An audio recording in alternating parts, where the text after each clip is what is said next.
Ladies and gentlemen, how we doing today? Hello, hello, hello. Hopefully you guys are doing okay. I'm here with Chris, and yeah, this is the call-in show. I'm sure many of you have plenty to say, and I'm sure many of you have plenty to complain about, which I'm here to listen and rebuttal. Or if you are going to go the extreme opposite way and say this is the perfect window, well, I'm also here to listen and rebuttal. So yeah, big up to every single one of you. This is the call-in show, 15 minutes or 20 minutes of me and Chris discussing, and then we're going to open the lines up for you guys to come in and have your say. Obviously, we're going to go over the transfer window. We're going to talk about it, pros, cons, everything in between. But before we do, guys, be sure to smash up the like button if you haven't done so already. Be sure to also subscribe to the channel. Guys, what is it? 60% of you guys that view and are watching and tuning in are not subscribed to the channel.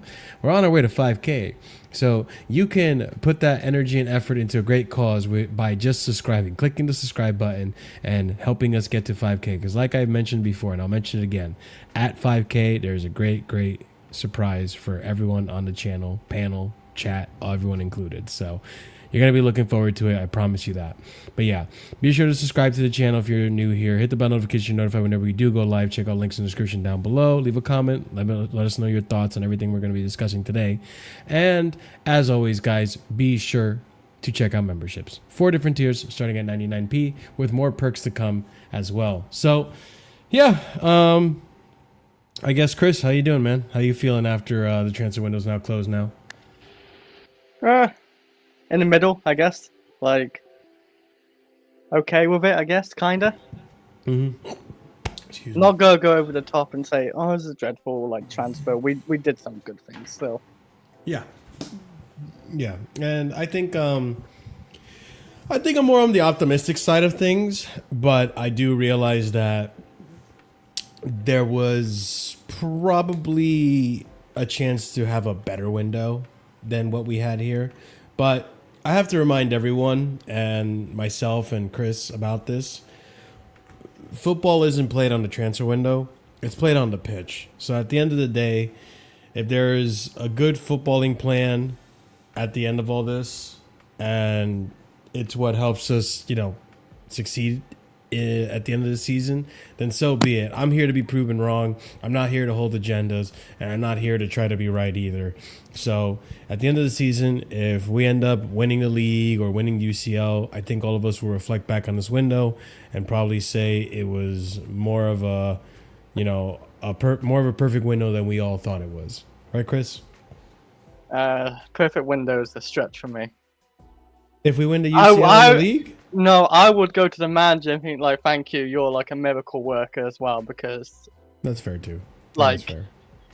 None of us really rate the keeper that highly. We didn't strengthen the keeper, and we just lost Colwell in our centre back area. So, but attacking area, I will say we've done well.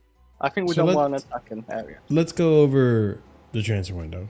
So we'll go over the players and then the business end of it as well. So, in terms of the players we acquired, this is the following list. Oh, shit. Wrong thing. So, this is what we acquired in this window so far. Or, yeah, so far, because, Turkey and stuff. I doubt we're going to do any business with Turkey, but I'm just saying. This is what we acquired in the window. João Pedro and Liam Delap, which came just before Club World Cup. Then after Club World Cup, we got Jamie Gittins. We acquired Jarell Hato. We got Alejandro Garnacho. And then we signed Facundo Buonanotte. Now, overall, doesn't seem like the best team. Doesn't seem like best accrements, I guess. I will say that the best signing in this is João Pedro. But that's only because we saw him play football and we realized he's more of a baller than we gave him credit for. Chris, before you even saw any of these players touch the pitch, would you have given credit to any of them? What do you mean credit? Like credit to the But board? like would you have been excited to see any of them prior to them, Honestly, touching the pitch? no, I'm particularly talking no, about João Pedro because everyone's no, saying, "Oh, João because Pedro's signing of the season," but right, that's I, easy to say in hindsight, right? I didn't go like over the top of João Pedro because I did think he's good technical ability when I like whenever I watched him he was good on the ball. Your And stuff. microphone's cutting out. I think. Hold on, let me see. Is it something really? here. There you go. It's because echo cancellation cancels it. Yeah, Wow. speak a little louder.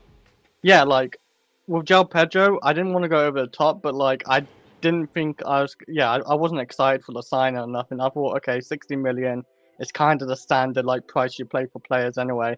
10 out of 10's a bit crazy, um, but yeah, like he's really hit it off, and he's been very clinical. What the one thing I didn't expect to see is him be clinical for Chelsea, because every time he has a good chance, he puts it away, and heading like ability's good. His finishing on the feet as well was good, and obviously his technical ability is still good. But I still don't rate like Gittins and Garnacho like as the left winger like options, because I'd rather just like us gone for a 10 and have Neto on the left and Palmer on the right. But I will say, yeah, João Pedro, even Hato, I like that signing. Hato was a very good signing too, for like backup for Cucurella. And Liam Delap, I don't mind either, because we're going for 30 million, and yeah, it's like backup level as well in a sense. But Yeah, I would say like, in my opinion, the last player we acquired that had like a good like reputation and we kind of knew was going to succeed in the league prior to coming to us was probably Cucurella. I'm not even going to put that on Caicedo. Like, I thought at the time that we got Caicedo, he was a good player, but I didn't think he was this good, and I didn't think he was worth the price. really, Same thing with Enzo. With Enzo, I kept saying at the time, like, Enzo is just going to be a Jorginho with, more attacking output. And he's not been a Jorginho. He's been a different type of player. But a lot of people still say to this day, like, he's not lived up to the price tag. A lot of people didn't know who he was. Like, I know who Cucurella was prior to coming to Chelsea. And Man City wanted him for a reason. And he was cooking us multiple times for multiple seasons at Brighton, season in, season out. So I say that because I don't want to fall into this illusion that just because I know who a player is, that they're going to cook, right? Like, I know who João Pedro is. I know the João Pedro I saw at Brighton. He wasn't convincing. I said it on this platform. Yeah. He's going to be a Firmino where, like, he might not get... I doubt he's even going to get more than 10 goals this season. I said this. I said he's not going to get more than 10 goals. He's probably going to get a good amount of assists, and it's probably going to unlock Palmer, who might get double digits, or Jackson, who might get double digits, or Liam Delap is going to get more goals, or Nani at the time. That's what I said, right? And what's happening? He's proving us wrong. And as of right now, a lot of people are considering him as the best signing we've done this summer, which is fair enough. I mean, he's kicked it off like tremendously. I think it's still early doors. And the same way I think it's still early doors to be overly positive about João Pedro is the same way I still think it's too early doors to be overly negative about Jamie Gittins, Delap, Hato, Buonanotte, Garnacho. People are dismissing Buonanotte already without even seeing him touch the pitch. And that's where, like, I have an issue with this. Now, well, I will admit, we paid too much for Gittins. I'll admit that. 55 million pounds, I think it was. I think that's too much for that player. 50, 60. Yeah, I think that's too much for that player. But everyone else, I think we got at a pretty good price, if not a bargain. So, like, for me, you see how United are playing so far in the window. Cunha, and Mbeumo, Sesko, the amount they paid for them, everyone knew who they were, and they look like shit right now. Let's be honest. And Mbeumo looked decent in the last game. No, even the Arsenal game, I thought Mbeumo looked decent. It's just he didn't get the goal. I will say he's still a good signing. Decent, but you don't want decent for the amount you're paying for that player, especially considering the player he was last season. Like, Sesko is a complete waste. I already know that's going to be a waste. Yeah. But, like, you're not going to pay... If you bring in Mbeumo to this team, you want Mbeumo to be good, not decent. Am I wrong? No, but like he would definitely be a star in this team. Like he Yeah. would like you would have like Neto on the left and him on the right or something. That'd be great. Mm-hmm. But and he had a really Yeah. good season last season. So Yeah. you just go off that. So there's that, right? You look at Ait Nori, you look at Cherokee, you look at Reinders. Reinders kicked it off really well against Wolves, but he's kind of been lackluster since. That Man City team has been lackluster in general. Gyökeres scored against Leeds. He didn't do fuck all against Arsenal and United. Like, it's too early to say these signings have been shit and all this and that. That's why, for me, I'm going to take my time. And for me, we've had more successful signings that didn't come here with a big name than unsuccessful ones. And by that, I mean Nkunku. Nkunku flopped for us. Let's be honest. He was a flop. I was gonna say Cole Palmer wasn't a big name before he joined us. He's just a City Academy player. Cole Palmer. Enzo was highly sought out, but I don't think he's established himself. He was rated because he's a World Cup winner and he had so much potential. And I don't view him as like a waste of like money. Same as Caicedo. They were my dream like midfield in this team anyway. But like you look at, for example, Nani last season. Like Nani wasn't terrible. I thought he was still solid. Yeah, he was solid, right? And he ended up. Listen, we've had he made profit. We've had big signings that we expected to do big things, do fuck all, and I can't say that Nani last season did fuck all. Right? He was solid for the most part. Right? He still liked finishing. To me, he was our best winger in the Premier League last season. Exactly, Jackson, for what he was worth. No name signing. I think he was a pretty decent signing, especially for the price we paid for him. Was he enough for Chelsea level? No, I get that. But he was a decent signing. He wasn't a flop, right? You wouldn't consider Jackson a flop. Wait, who'd you say? Jackson. I mean, no, because like in his first season, I thought he did pretty well. 14 goals, had the AFCON. None of them obviously penalties. His link up was good. With his second season, he started off well, but then he had like that really long drought of like no goals of like I think 6 months. But now I look at it like we could like I don't know how many appearances he has to make up by Unic, but he can make us 81 million, and we paid 30 million for the guy. Overall, he's not been a flop. No. So not like that. Gusto hasn't been a flop. I didn't know who the fuck Gusto was before he came to this team. You're looking so far like Santos, who no one knew. Like you go through the whole list, guys. You get the point, right? Neto, the verdict is still out for Neto because last season wasn't that great. I still think he's good. I think he's good, but I also don't want to, be on recency bias, right? My point being is that all these big name signings that people want, the Xavi Simons of the world, the fucking Mike Mignons and the Incapiés and Gahis and all this of the world, just because you know who that player is, doesn't mean it's a flop signing, doesn't mean we missed out on anything. There's going to be plenty of like big name signings that aren't going to succeed. And we've had more success with the not so big name signings than we had with the big name signings. If you look at recent history, look at the big name signings we've had. Raheem Sterling, not been successful. Lukaku, not been successful. Nkunku, not been successful. Cucurella, I would say, has been successful. Oh, no, he's turned that on. Neto, we'll see what happens this season. Like, you go through the list, people, and there's not many. A big money signing where a lot. No one knew who the fuck Mudryk was before he came to us. I'm pretty sure. That's the point I'm getting. Like, he was like that wonder kid, though. Like people. No one knew who the fuck Mudryk was. Wait. You didn't know who Mudryk was before he came. Yes, I did because like Arsenal was really in for him as well, and other clubs are talking about. Yeah, you knew about him in January when they were listed as a target, but you didn't know about Felix. Thank you. No, I did. Flop. I did because of Champions League. Like everybody's hyping this kid, like he's gonna be the next big thing for some reason. Okay. I guess, yeah, we could put Mudryk in that list, but sure. But he's not a big name. I'm just saying, like, one of those, like, high... Chris, I'm listing big names, bro. What the fuck are we doing here? Well, this like, guy. Okay, Koulibaly, another one that was a flop. Like, guys, we can go through the list. We have more flops that are big name signings than successes.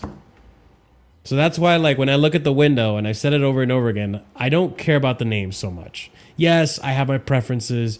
Yes, I don't want Garnacho. Yes, I would have rather have had Xavi Simons. all this and that. But at the end of the day, the biggest thing I want personally, and Chris might disagree, the biggest thing I want is give me players for the positions we need. We needed left wingers, we got left wingers. We needed left back to back up Cucurella, we got that. We needed a goalkeeper, fine. I think the goalkeeper is a failure, right? I would have rather have had Petrovic. Chris, you agree with me. I would have rather have had Petrovic than kept Sanchez. But the ownership insists on Sanchez. So I would have rather Mike Maignan than Sanchez, but the owner insisted the pipeline for Penders. So I disagree with the ownership on that. I think we could have done better with Petrovic, but apparently Maresca didn't like him. And Maresca also has a say in those things, right? And yeah, that situation with Petrovic, I will say, yeah, he definitely has a say in. But like, you say like, oh, we're like in positions for like what we need. We literally brought in 2 left wingers where they both potentially could be on the bench for Neto and have like Esteban on the right wing. Maybe that could what happened, and then we wasted 90 million on, where we honestly we could just go away with just signing one of them, like just Garnacho or Gittins, and I'd been okay with that. But we signed both of them, so I felt like it's a bit of a waste. But also, you got to take into account Cole Palmer's injured. If Cole Palmer's not injured, Esteban's not playing.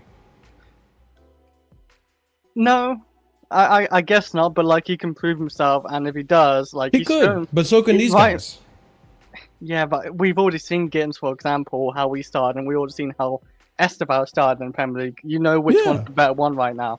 But But as of right now, you never know if form can turn around. Like, I don't think it's gonna happen, but you never know. Right now, Esteban's feeling confident. What happens in this first game where he doesn't feel confident? It goes way downhill. higher than M2. I think it's. I understand that, but I'm not talking about ceiling. I'm talking about current form. In current form right now, Esteban is great. We don't know what it looks like at his worst. We don't know what it looks like when he goes up against someone like, not that I rate him, but like a Kirkez or Robinson or someone who can, defend well at that. Like, once he gets that challenge, if he goes up it's hard to do it, but hard to do this. But if he goes up against Cucurella, what does that do for his confidence? And how does he play when he's in low confidence, right? Like, we need to see the season play out before I can have final verdicts. I like what I'm seeing of Esteban right now. I know, but there's no one like him. There's no one like him, exactly. But I would like to see how the season plays out, because Gittins, I know, is not a bad player. There's a little bit of rawness there, and I think he's trying a little too much. Yeah. And if he goes into good form, he might turn out just as well, and he might go on that left wing. Let's see how he links up with the team. Listen, I don't believe in the kid, but I could be proven wrong, because none of us believed in Cole Palmer, and look what happened. None of us believed Esteban was going to start the way he did, and look what's happening right now. Like, more times than not, the fan base have been proven wrong, and they don't want to admit it. I thought Esteban would do well for us if he played. Because I don't know, like, what even CP said about him. I do believe what... Before you saw Esteban in Club World Cup, did you think... I know, but I listen to a lot of things what CP says, and he actually watches the Brazilian League, and I take his word for it. But even he said he's not ready to start immediately. No, yeah, I do agree. Like, he's like 18 years old. You don't want to play him like every game and start him every game, because that's a lot of pressure to put on him. But I don't know, if he's got it in him, he could maybe do it. So yeah. So until things play out, until I see them play on the pitch and what the grand plan is, everyone's on a clean slate for me, barring Pedro and Gittins right now, and Delap being injured. Everyone's on a clean slate. Let's see what happens, because you can say, oh, we signed backup wingers and stuff. Cool, that's how you rate them. And that's how you rate them based on the previous team they were at. If I were to rate João Pedro based on his previous team, I would think he's a bang average player, and that we paid way too much money for him. And that was prior to Club World Cup. He comes in and he's becoming our best signing, and half of you guys in chat want to have his fucking name in the back of your shirt. So, listen, I'm not going to sit here and crash out on players until I actually see them play, and I want to see what the team is, because it's not just the directors that pick the team. Our manager has a say in that, and I trust Enzo. So I want to see the game plan. Now, the other thing is too, and that's cap, by the way, E. Most fans were not confident in Esteban. Most fans are questioning why we're signing an 18-year-old and saying he's going to come into the... Right?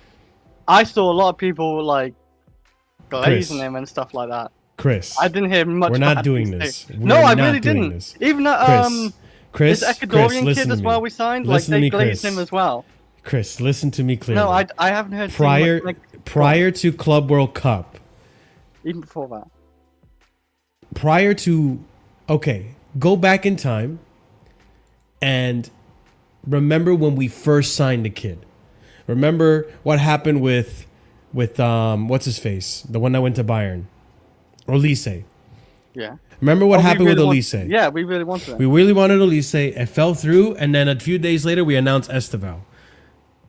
Remember? Yeah. Do you remember how the fan base felt at that time? They were still, yeah, I remember they was pissed not again, Olise, but I don't think that was like linked to Esteval. Esteval was like 17 at the time, and every time I see on Twitter, like I didn't really see many any bad things about Esteval written up. Did you? Like, yes. Really? Because I honestly, most people were questioning why the fuck our ownership were signing a 17-year-old for the price that we were signing him at, who only played what 3 or 4 professional games at the time. Yeah, I think it was quite small and like. Remember, I remember Messinho. That's him. Oh yeah. And we laughed at it. But like who's that Ecuadorian kid as well? Like we didn't really shit on him. Paez was another one. He wasn't nearly as criticized, but Esteval was highly criticized in the beginning. Once people started to see how he played in Palmeiras, they started to change their tune.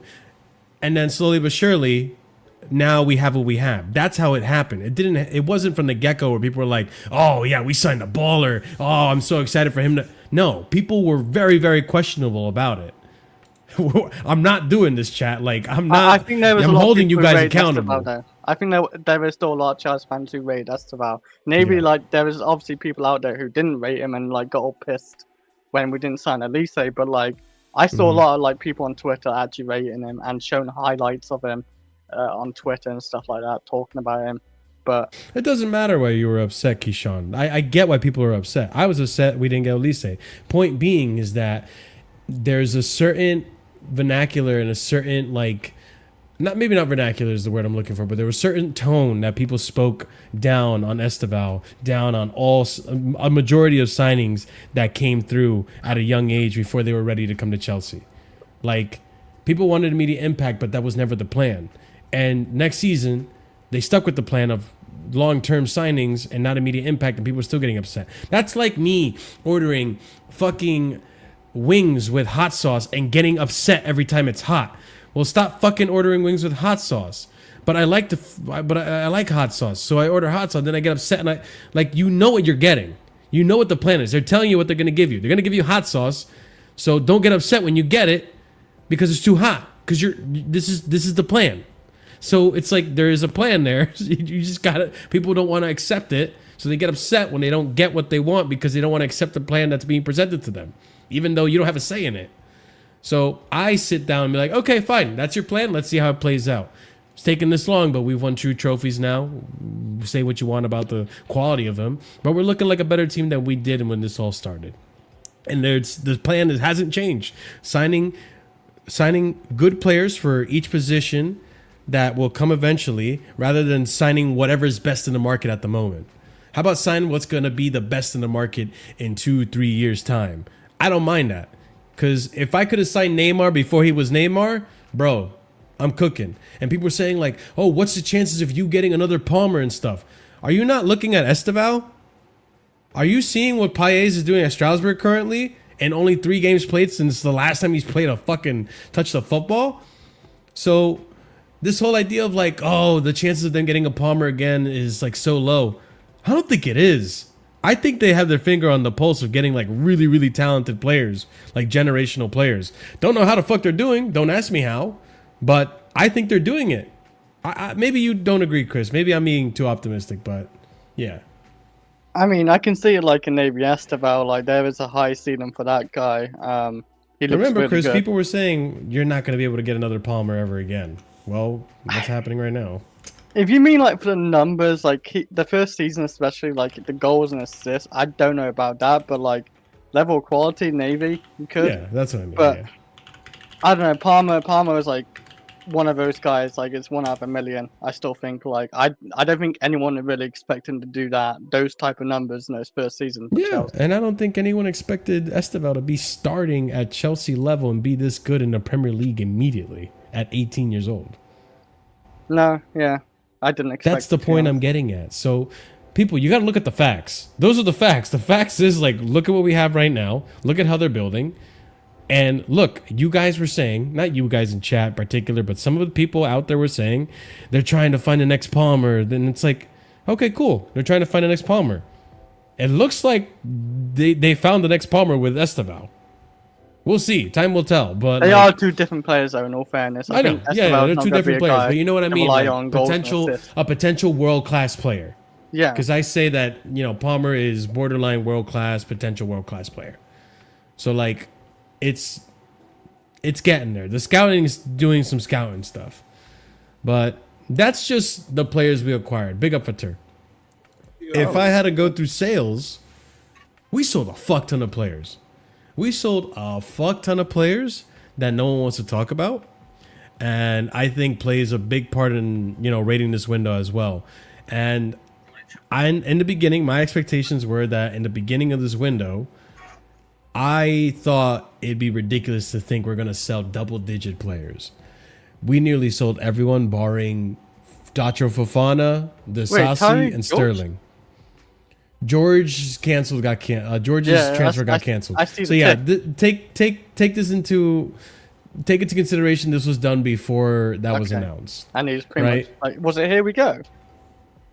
I don't think so. Oh. Yeah. But yeah, so it's like, I think this is another one that we have to take into consideration is the amount of outgoings we got. Bro, we got good money for a lot of players.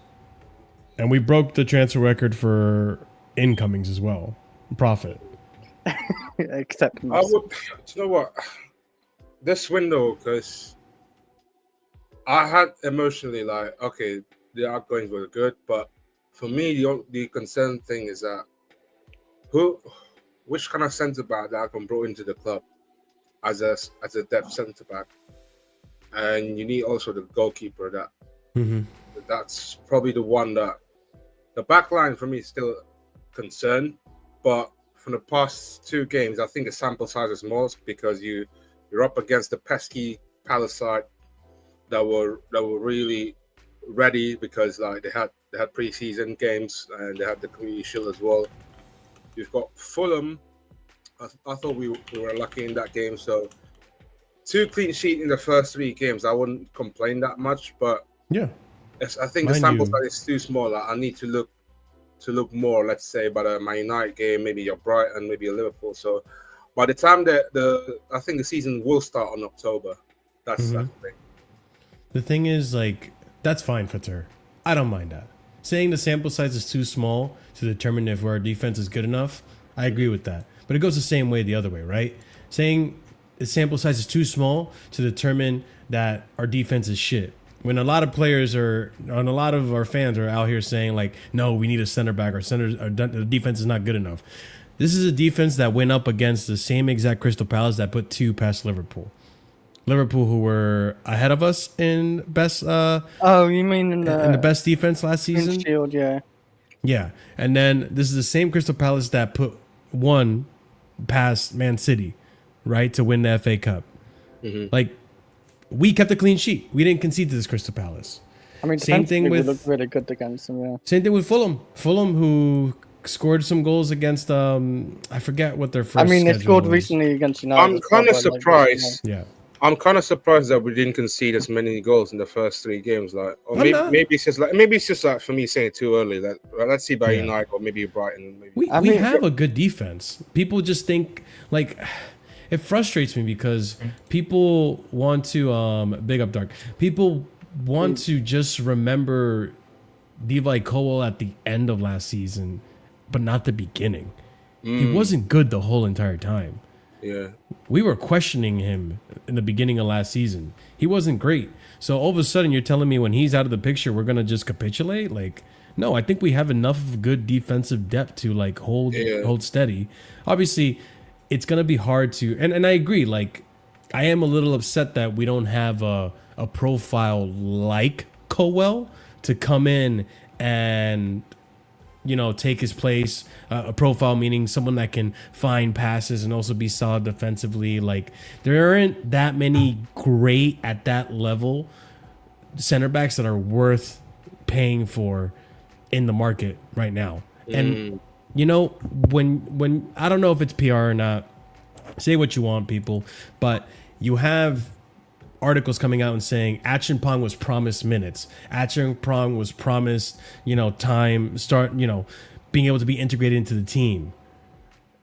This is the moment where some of you guys have been asking for. Give the academy an opportunity. Give the academy a chance. So let's give Acheampong a chance. See if he can step up to the plate. And if he can't, well, in December, we can see what's going to happen and we can see who we can recall or do whatnot. It's crazy because people laughed at me. People laughed at me when I even mentioned Anselmino as an option. And now people are looking at Anselmino Dortmund saying like, oh, yo, this guy's cooking.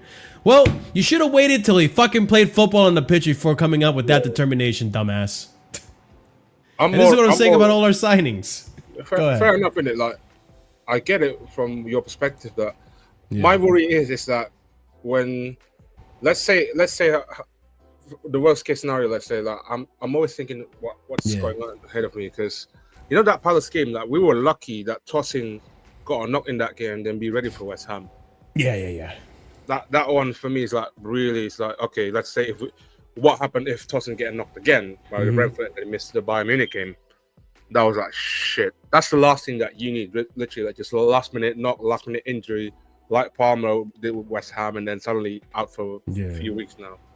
So no, and I get it. Like, the one thing, so that's why, like, with the center back situation, I can't be upset, but at the same time, I can't be happy, because it's like, all right, this wasn't planned. We didn't expect this to happen. Colwell doesn't get injured like that. This is his first like long-term injury, right? So he was one of our most reliable ones last season. So that's why I was like, okay, this is unfortunate. If there's a plan, you don't want to panic buy. You know, teams are going to take advantage of you and stuff like that. Like, it's one of those like, okay, we could just hold off and see what happens, see what options we have in house, right? The goalkeeper one, I don't give excuses for. You had Petrovic. Like, yeah, sure, you want a pipeline for Mike Penders, but you had Petrovic. You could have used Petrovic and sold off Sanchez. We all know Sanchez isn't good enough. For whatever reason, Maresca doesn't rate Petrovic. And Maignan was there. If you don't want to bring in Maignan because you don't want to, you know, hold up the pipeline for Penders, I get that too. But regardless, you had Petrovic the whole time. Like, I don't understand why that couldn't have been an option. I mean, Dark, what do you think about? Do you think we're gonna get back talk to me at some point next summer? Or if the plan is to go back from Maignan on a free, then I retract everything I said about the goalkeeper situation, and then I return it as praise to the directors because they played a blinder on that one. My bad. I was doing my best Chris impression. I didn't hear like the last 5 minutes. Best Chris impression. That's hilarious. But I'm looking at this. It's looking like pure green to me. We get that 70. What is that? 70 euros for Jackson? 70 million? Oof. 70 million pounds. To be honest, 56 million pounds or something. Fee plus whatever fee for the loan. That's looking delicious. We need to see how many appearances he has to make, though, because none of us actually know how many appearances he has to make at Bayern Munich to stay at Bayern Munich. Because if it's like 30 or something, it's gonna be tricky. If it's 20, I think he could do it. Yeah. 20 appearances, bro. It's Kane. You know he's getting injured. No. But he can play as like 10 like second striker because Yamal's injured. Remember? Maybe he plays behind Harry Kane. Who knows? But you know what annoys me is that people look at our sales. And I'm not saying anyone on the panel. I'm not even saying anyone in the chat. I'm just saying in general, from what I've seen on Twitter. What, rivals? I look at, no, not rivals, our own fans. Man, I always have problem with our own fans. Rivals can hold it. They already know. But like, I'm seeing people look at the sales and they're like, yeah, but we didn't sell Sterling and Disasi. I'm like, motherfucker, did you see everything else we did though? Like, you're going to build a house and then complain it only has one bathroom. Like, what the fuck, bro? You built a whole ass house. You have a mansion. Oh, but it could have had 4 bathrooms. It has 2, okay? Some motherfuckers out here don't have homes. The fact that we sold this many, and people are gonna say, oh, but they bought them in the first place. Yeah, it's called low risk, high reward. They bought a bunch of players, they saw who could hang and who couldn't, and then they sold off the rest, made up most of their money. That's the recruitment that we're doing. I mean, now from there you pick the best. It's not as easy sound Sterling as you think. Like, he's on 300, like what, 350. Is it 350 at Chelsea? I'll double check, but I'm yeah, like obviously it's a mistake of Chelsea, like in a sense, like seeing it now. But most of us were like okay with Sterling coming in, even at 300k a week at Chelsea. Like, he did really well at City, so we thought he'd do well at Chelsea, and that's obviously not the case. But like, yeah, like it's gonna be very hard for him. And he said he wants to stay at London, and he probably wants a decent wage. 325,000 pounds a week. So it's not easy to let go of Sterling. I'm amazed we got rid of Chilwell. We may have done it a dodgy way, maybe. I don't even know how much we sold him for, but he's gone to Strasbourg. But yeah, like we got rid of players like on high wages, so I don't know why. Yeah, like so many complain. Which is good in hindsight, but they could have done it a lot sooner.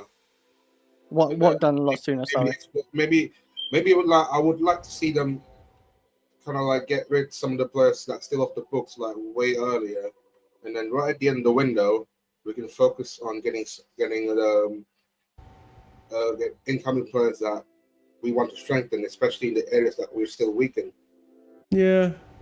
Yeah, it could have been. I mean, yeah, in an ideal situation, I don't think that would have rated my window any differently, because the way I stand right now, like, look, even though I fought so much in the beginning of the show with what people were saying about center back and all this and that, and the signings that we have and all this, I still rated it 6.5. Like, I'm not overly happy. Yeah, I think that's like, fair. Because, I'm okay with it. A 5, you know? Yeah, maybe 5 maybe is like reasonable, really. Like we have signed some good players, like Hato. That's a good signing. João Pedro.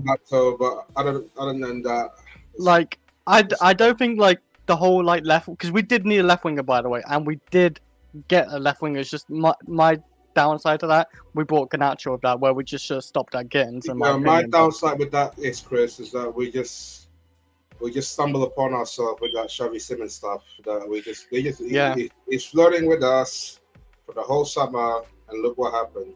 We didn't put any. You gotta start knocking when you come. And then Fabrizio just said, like, "Oh, I'm on camera. Unless you want to be all up in my." Literally, Chris, Fabrizio waiting for the. Okay. Chris, Fabrizio said that Chelsea, apparently Chelsea were waiting for Nkunku to get sold first, and then get Simons. That's the one, right? Yeah. I don't know if that's true now, because I've seen with Fabrizio, he's been taking a lot of howlers like the last year. So who knows, even Fabrizio even got the information like 100% right. But like I said, like he said, Xavi Simons is 75% sure to go to Chelsea and all that. And then all of a sudden it didn't look like we was even that interested in getting Xavi Simons. Like, really, I felt like if we really wanted to get Xavi Simons, we wouldn't even bothered with Garnacho and just brought in Xavi Simons, because he can play a left wing and he can play a 10. And in my opinion, he is a better player than Garnacho. Technically, he is clear of Garnacho anyway. Yeah, we just didn't go that route. Whatever reason, because he's quite young too. Like, Simmons is what, 22, 23? I think. Roughly. Yeah, like, and he's been playing for a good while too. Like Ajax and PSG and like Leipzig. He's been around for a while. See, like, here's the thing, people. I'll take like 5 out of 10 as an answer, and that tells me you didn't rate it, because if I'm being realistic, 5 out of 10 as an answer, I think is all right. That just means you didn't rate the window.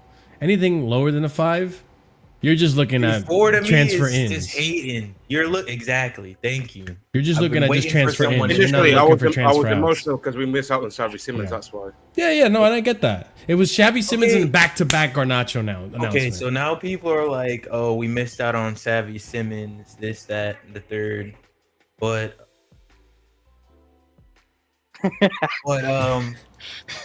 sorry, someone called out to me. Yeah. But you're good. they had a problem when we were signing Fermin Lopez, or they have a problem with Buenos Noches or whatever his name is. Yeah, but It's the same. It's the same position, just different person. So like, just a different. You can't really complain. Now they're saying, "Oh, why are we getting a 10?" We were always getting a 10 with Javi Simmons. We just didn't get him. Yeah. No, exactly. And it's like that's why like I wanted to make this stream, because I'm like, I need to talk to some people about this, because there's no way that anyone can convince me that this is less than a 5 out of 10. Like, I say 6.5 out of 10. Anything less than a 5 is crazy, because you're just looking at the transfer ends. That's fine. Like, better, I think that's fine, because 5 for me is like, okay, down the middle. Like, cool, we sold players, but the players you brought in, I don't rate them. That's fine. I totally agree with that. That's fine, because I didn't rate João Pedro. He's mudding me. I don't like Garnacho. I didn't really want Gittins like that. I wanted Malik Fofana. I would have preferred Xavi Simmons. Hato coming in. That's cool, because we needed that backup 10. I can't sit here and pretend like I've seen Ficando Buenanote night in, night out. But I have looked at the stats and I'm like, okay, this guy could potentially be a really, really good player for the team. Let's see how he actually looks like when he plays football for Chelsea versus when he plays football for everyone else. Marshall, I was watching the comps though. He was not looking good. Buenos Noches. Yeah. Buenos Noches? Oh, he barely plays, so that's the thing. And how Marshall showed the stats, he looks like he's a Gallagher. He looks like he's a Gallagher that can shoot, pretty much. I haven't watched him, but like that's what the stats what showed. He's very good at tackling. He's good at press, and he's attacking like 10. So we should have kept KDH, is what you're saying. Well, I mean, like KDH is actually quite. I actually think KDH is quite technical on the ball and stuff like that for like his level anyway. And yeah, maybe we should have, but we got him for what, 30 million? So it wasn't like a bad sale. And he's doing well at Everton. I'm not really shocked. Oh yeah, speaking of Everton, Grealish cooking. I know there's some people in here that were saying, "Oh, he's a washed. Don't bring him to Chelsea." Bro, I'm so happy you brought that up, because right there, listen, I ain't gonna say shit about Garnacho, but Buenanote, I'll say right there is a prime example of the coach and the system you play in make the world of a difference. Bro, people were saying Grealish wash, Grealish doing nothing, Grealish flop signing, all this and that. People forgot who the fuck Grealish was before he went to Man City. That guy fucking cooked. He carried Aston Villa on his back. And now he's going to Everton, and now we're seeing a totally different player. So that's why for me, personally, I don't care too much about the players. I wanted you to reinforce in certain positions. You neglected the goalkeeper position. There could have probably been a solution for center back. I'm not that happy about it. If I had to include the players that I rate and whatnot, I include that in my rating. And then, you didn't get to sell everyone. So there's a few players that, all right, I wish this was sold and stuff like that. So it's just like, and the striker situation too, that, unfortunately things happened the way it did. It is what it is. I think 6.5, maybe a 7 is a decent, realistic rating for the window. But yeah, what Dark was saying essentially. One more Grealish thing, comes in. Yeah. Damn. Wait, I just forgot. Must have been a lie. You were mentioning Grealish. It wasn't about Grealish, but it was something about the window. It'll come back to me. It's all good. JC, you've been quiet this whole time. I think you've just been waiting to be called out. Talk to me. What do you think about the window, the ins, the outs? What's your rating to start things off, and then we'll go from there. Yeah, for me, not less than 7. 7 is the minimum I would take. And even without a center back. Okay, let me explain for the center back. I'm not afraid of the quality of our defense. I'm more concerned about the numbers because of the injuries. But I still think the Tosin role or Colwell role can also be played by Chalobah. And Maresca has been pretty shrewd He criticized Badiashile, he criticized Fofana, he didn't mention Chalobah. He knows Chalobah can do that. But he needs, any manager needs a new player. Why not have it if it is possible? So he kept quiet about Chalobah. Achampong, he tried and he showed. So it was a pretty shrewd move, like cunning Maresca move. As for the defense, including Sanchez, whatever people say, like our defense is shaky. Last season, Sanchez had the best save percentage. Only 3 months we were bad. Only 3 months, and overall defense. If explain. Last 20 games, Chelsea has conceded 12 goals. 3 out of those are to Flamengo. 2 out of those are to Newcastle. So literally in 18 games, and those were games where Flamengo was a free hit. Maresca tried 4-2-2-2 for the first time. Newcastle was something which was down to Jackson getting the red card, and we really going out for the win, playing risky football. So if we take those 5 goals out, in 18 games, we have considered 7 goals. We've got 12 clean sheets. So if in 20 games you can give those statistics, if you can maintain it for 40 games, that's your season. Any team in a season, if concedes 24 goals and has 24 clean sheets, that's title winning defense. I have a little bit of a problem what you just still said. You I do mentioned too. you mentioned like the season like last season we had a fully fit Cole No. I can. But hang on, I did let you I say it all, counted but the 12 last games, including preseason and everything. but you 12 include games. also the Club World Cup where we had Colwell, by the way. Exactly. And like But Colwell was obviously our best centre back. I still have to say like we have to like give it like 10 games this season to see where our defense is at. Like so far, like it's looked quite good. Like Crystal Palace, I was impressed with Action Punk. He did really well. I do rate Chalobah. I think he's a decent centre back, but like losing like someone like Colwell and not like really reinforcing, it could hurt us. Like I don't know for sure, but it definitely could hurt us. But we have to see like in the 10 games we have like. yes, I understand individually looking at players. I'm looking at defense as a team. And that's why I said my concern is the numbers, because Badiashile and Fofana have a tendency to be missing more games than playing. Yeah. And that role which Colville plays, we have only Tosin, which is a proven, and Chalobah is not proven.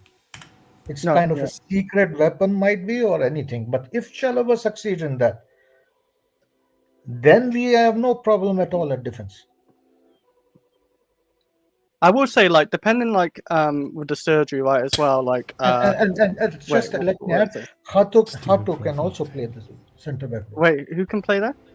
The Ajax guy, Hato, or what's his name? Oh yeah, but I don't. Yeah, but we don't know if he's actually gonna play centre back. Like he's better on the left back. Like he showed, he's better on the left back, and he could just be a backup to Kukurea on that side, and we don't really play him at centre back, so we don't know for sure. We haven't even played him centre back yet, right? He has been playing centre back, huh? Not for Chelsea. Yeah, but like he has primarily played at centre back as well as left back. Yeah, but he still played more at left back for Ajax as well, and he played better on the left side as well because he's good at going forward. Okay, but like if you say like we didn't buy a centre back, we did buy somebody who can play that role. No, he is versatile. If you really need him to play centre back, then yeah, he could, like, you can shoehorn him there for sure. But I don't know if he'd be like the main centre back at Chelsea this season. I can't say he will be. Now that was my window assessment, but for the defense. Midfield, I don't think we need to add anything. Midfield is stacked, and they even stacked it more. So we shouldn't be having any question if everybody agrees. Midfield is out of question. It's like a 10 out of 10. If you look at the midfield, 10 out of 10. The midfield. Our midfield's perfect. I agree with you. I was gonna say, like, wait, no way you're rating this a 10 out of 10 window. I was a little bit questioning that one. Midfield Windows performance has been 10 out of 10. Like the backups and everything. Oh yeah, our midfield's perfect. I agree. Like it's stacked in like depth and like starting wise. If we look at the forwards, there has been a lot of criticism, like what happens if Gio is injured. I think Guillaume might not get a lot of game time as well. We played a lot of games last season 3-5-2 with only Jackson as the striker. If that is the case, Pedro is starting every game. We don't need a second striker. If Huh? we are playing a combination of like second mid striker just behind Pedro, it can be behind Pedro or it can be Guillaume up front and Pedro behind him. Then it can be also Pedro up front and Neto just behind him, just like we saw in the Club World Cup. Wait, And who's that's Club behind World him? Cup, Neto was best far out on the left. yeah. That was where I'm Neto I'm was I'm best. cooking this whole front line arguments. Let me do it. We can play with a 4-2-2-2 system. Then we do need two attacking forwards. But if you look at this way, you want to play Enzo. Palmer comes back from injury. You also have this guy Brazilian Estevao cooking now. He gets 2-3 more games and he establishes himself. How are you fitting everybody in there? You know about Give like them the What people do you break. like Mark mean? Yu? Like We have he'd be 4 backup, you know. competitions to play. We will play with one forward, like one Pedro up front. Give I will can be see João Pedro you being the will main be striker bench now. Yeah. and let me add one more thing. If we had taken Xavi Simons, he would have most likely played just behind Pedro, like Neto did at the World Cup, or Nkunku did that at the World Cup. That would be the role he would have been planned for that. Yeah. Right now, I think I'm anticipating Garnacho will be on the left wing. Oh yeah, without question, he only plays on left. I Yes. think. I don't think he can play on the right. And my hope is that like somebody they program Definitely. somehow they program him that he has to track back because that's his weakness. I read a few analysis, seen a few videos, like everybody is showing like he's not very contributing defensively. That part of the game you will have to adapt because with Maresca is little bit like Pep. It's a system. Player can show their individuality, like Palmer is free, everybody's free, but still there is a structure, there is a system. And that is something which Garnacho will take time, and I don't anticipate starting him from the game one, maybe a few minutes, and like Maresca normally does. So our weakest link for me is not center back. I was initially thinking center back, but after analyzing a lot of things and looking at these statistics, I think it's still left wing. And Wait, if so Garnacho After clicks there, spending 90 million, you think our left wing is our weakest position still? brother, we spent 2 billion and still we had the same questions for the whole squad like last year. And it is the same Oh, directors and same owners. I mean, So we don't spent 2 billion, question but a me, lot of those question the players are director. gone still. Yeah, yeah. So 90 million is nothing. We spent 2.5 billion and we still had the same. The question you are giving me, we all were giving to the directors. And it is like that. And that's the strategy how they go. so you're saying we need another left winger? Is what you're saying? No, I hope that the left wing starts to ball fast enough. If it doesn't, next season we are getting Quenda. I don't know what's going to happen with this guy, Ukrainian Bolt. But Ukrainian Bolt, I'll tell you one thing. Under Maresca, his performances went a little bit under the radar. He played a few games, but he played well there. New picture. Because Maresca was doing something with him. Yeah, it probably sliding him more, telling him up his But it dosage. is like small sample size. And overall he was not very smart. So I don't count him, but I'm more thinking is like next season we are getting Quenda. I think we are going back to Lopez because For Lopez next year to knew, Barca. yeah, because initially in the start of the summer there were rumors which many people didn't it again went under the radar. There was a time when Barca inquired about Nkunku or Jackson or something, and Chelsea proposed them swap with Lopez. This Lopez guys was in Chelsea. Watch out, uh, players from the start of the summer. But it's again like opportunity, how and what and when. So it's not like a 1 week thing. Let's try. It doesn't happen. Let's forget. I had seen some tweets, some rumors about some swap ideas with like Nkunku or Jackson going Barca and Lopez coming. Our signings really doesn't. So I don't agree with George just fully, but also I somewhat agree with the sentiment of them being unknown, and I don't agree with everyone saying, "Oh, look, Palmer was an unknown, so look, oh, these guys might be Palmer." No, don't do that either. That's Palmer. We all know Palmer's a hidden No, I gem. don't give such. I don't say like I don't give such arguments like I know. Messi I'm was just a great, saying. I've heard like that. I'm not saying you. if Messi was a great, so everybody will be great. So like that's fine. But that's this why to me- to find before I close my all. Thanks for having me, Marsha. And looking at this as a team, and then looking at the other teams and the way this coming Premier League is moving. Liverpool, if they lose Van Dijk, they are in big trouble in the defense.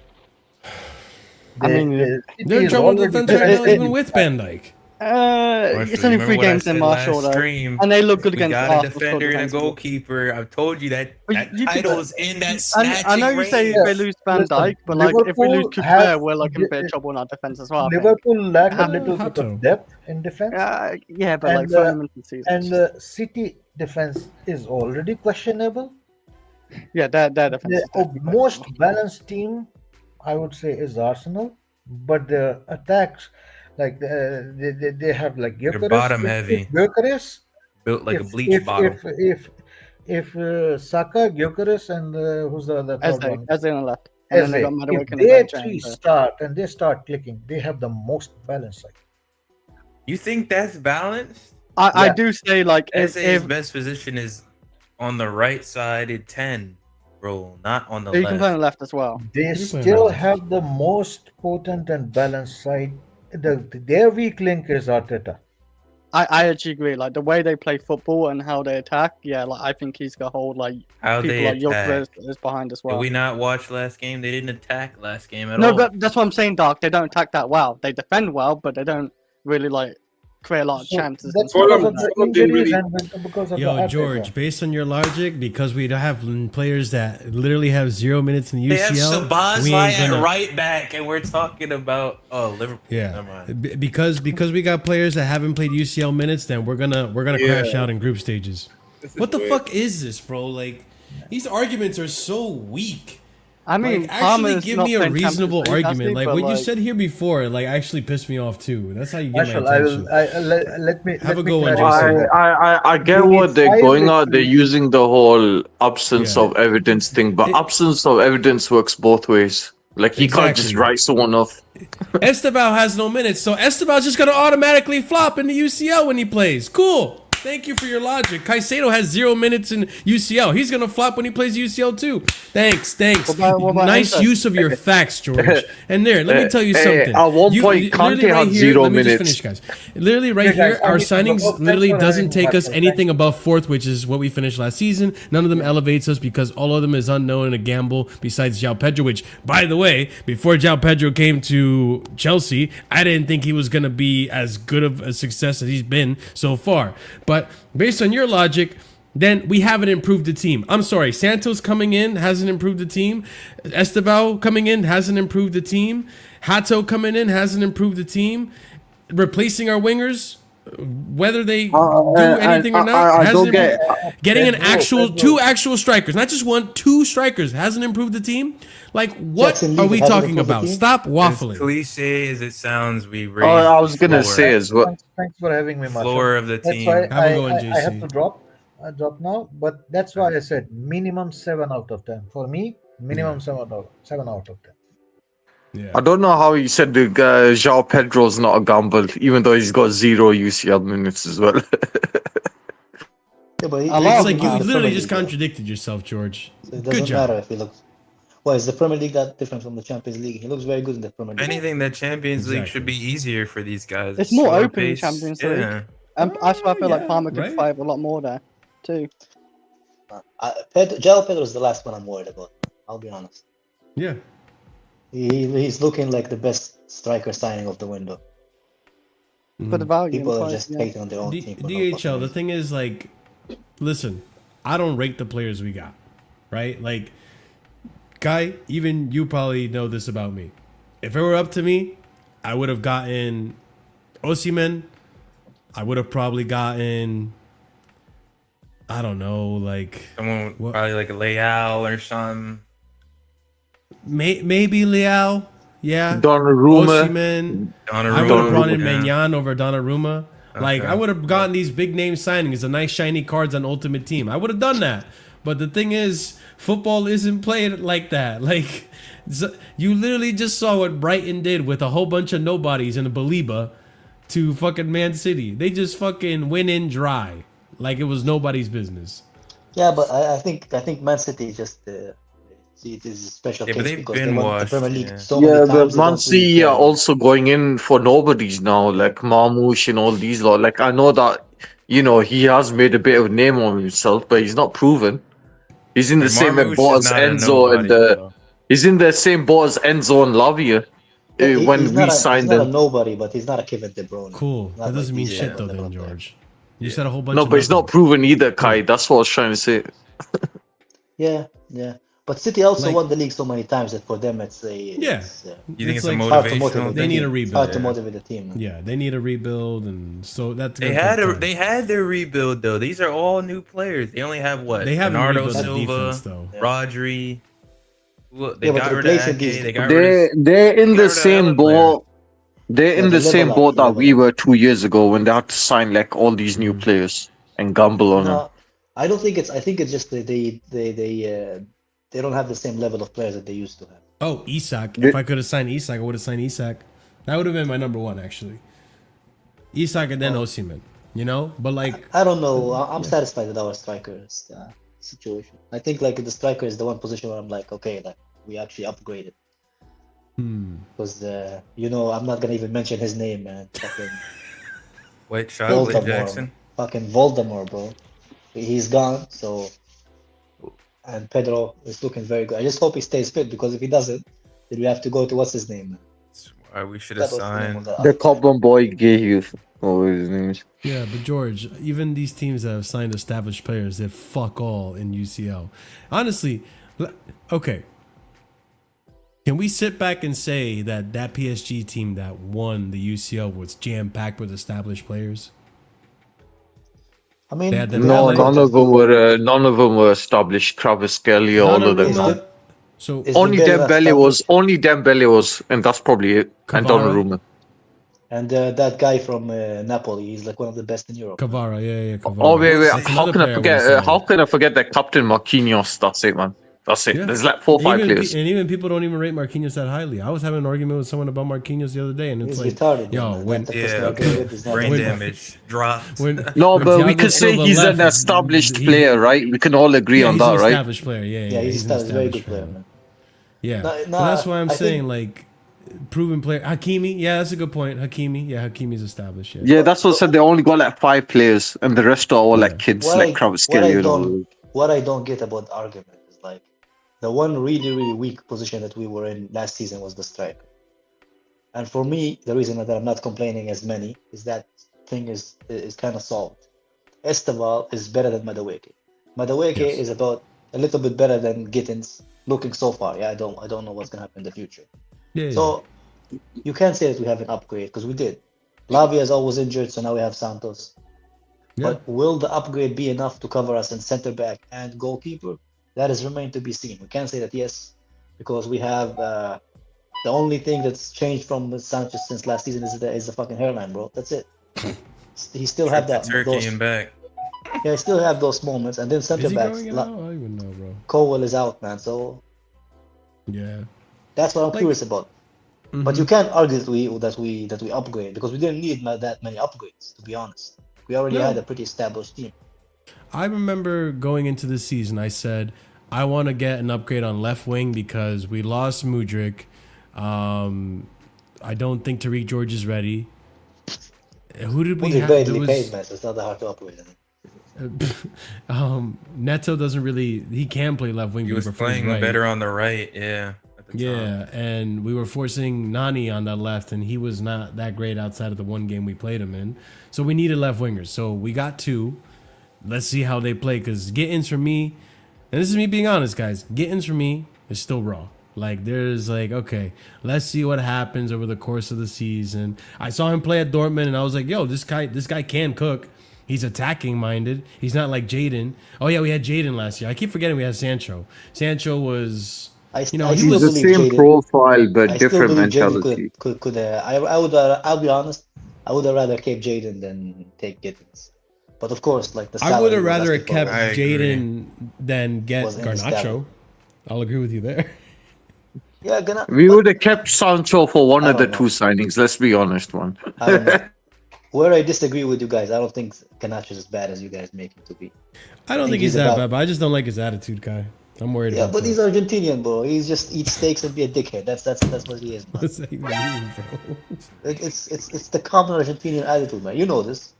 I guess so. Yeah, I do. Yeah. I What was the can't- I point? What was the can't- point of even getting Garnacho, man? I don't know what Chelsea's obsession is with this guy. It's not like this guy. We didn't have left You wingers. gotta ask Fabrizio, man. Fabrizio knows everything, man. Omar, let me give you the Argentinians with tattoos. context. Mudryk is suspended because the guy fucking decided to put a needle in his arm. All right. Then Tariq George was supposed to go, but he's not even ready. You look at Jaden Sancho, he didn't want to lower his salary. What do you mean? Nani George Madueke is wasn't not ready? good enough at left wing. He got sold anyways. And then Neto prefers to play on the right than the left. Because he's the only left winger we had. So we needed left wingers. We didn't have left wingers. So You we know got what the funny Gittins. thing is, And Omar? Garnacho suits the But profile. Marshall, Neto Yeah, could be our main left winger still. Imagine instead of getting Gittins and Ganacho, Yeah. you got the guy from PSG No, you're on right. left wing. Chris. Oh, He you was mean cooked. Yeah, I would have Vasquez. rather have gone for Kvara, but he was Why? signed by Why? PSG Why? apparently. Wouldn't you have taken? Would you have rather taken Nico Williams? Yes. Yeah, but Yeah, but Nico Didn't had he a sign hard a on Desro for staying at contract? home. Yeah. Nico's a left winger. Yeah, but the Nico thing is, Williams though, the want us owners are to- gonna look at the price as well and the Yeah, he was It resale was asking- 50 value. million, The but the salary. wages are high. Yeah, the wages was the problem with Yeah. it. And I'll be honest, We it's not worth- remember that as well. We can only give up to like 150k. I would Like that's prefer to just give because that- of how our model is. Like the I only would have reason preferred why to give that Xavi to Simmons Georgia. went to Tottenham was because Tottenham offered everything, including the 200k salary demand. You weren't gonna go above that 150k mark, anyways. Right. Mhm. Right. No, it's Ah, not. It's yeah. not 150k. The transfer value that they wanted for him was outrageous. It was like 85 million. No, I agree. I'm on about the Xavi Simmons thing, the one that when the only reason why we didn't like sign him was because Tottenham was offering everything, like the 60 mil plus 200k a I'm week. not, I'll be honest. I'm not even bothered about the Javi Simmons thing. Just like with 75, it's a bit. I don't think he's worth it. Yeah, I'm yeah, bothered. it's one of them ones where he suited our profile. If we got him, we Because- got him. If we didn't, we didn't. Because I don't see what these guys like. What exactly they improve, but like the guy from I fucking forget his name, man. The guy that PSG got. If we got him in the window, we would have been, Kvara. yeah, we would have been like. And I just came back from Georgia too. I man. mean, we even we would have sorry. been like set up for years, man. Because that guy is I like the would've- best I in would've Europe really on liked the him. wing. even with Xavi Simmons, right? He can play in that left wing. Yeah. Like that's why I don't Yeah, see me like too. why we went for like. Yeah, Yeah, but so can I. But it doesn't mean I don't get Well, that. I don't know why we got Garnacho both of them makes when we sense, could man. had Simmons and Gittins. Garnacho's the cheaper option that fits the profile as well. Wait. I don't think it's Simmons because was it's 50 cheap. million. I Like it wasn't that I much honestly- cheaper. I know it's cheaper, but not like that crazy cheaper. honestly, It's like- no, it's- the thing with Garnacho It is, is much the thing with cheaper Garnacho when is, you. right? Can I Why? just say this? The thing with Garnacho is, right?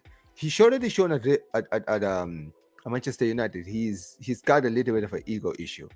Yes. And the thing is, Mm. here's the problem. Here's the problem with Garnacho, right? Garnacho hasn't accomplished nothing. You get your ego grows from what you've accomplished. If you already have an ego now, it's like having a guy like Nicholas Bettner in your team. You understand what I mean, right?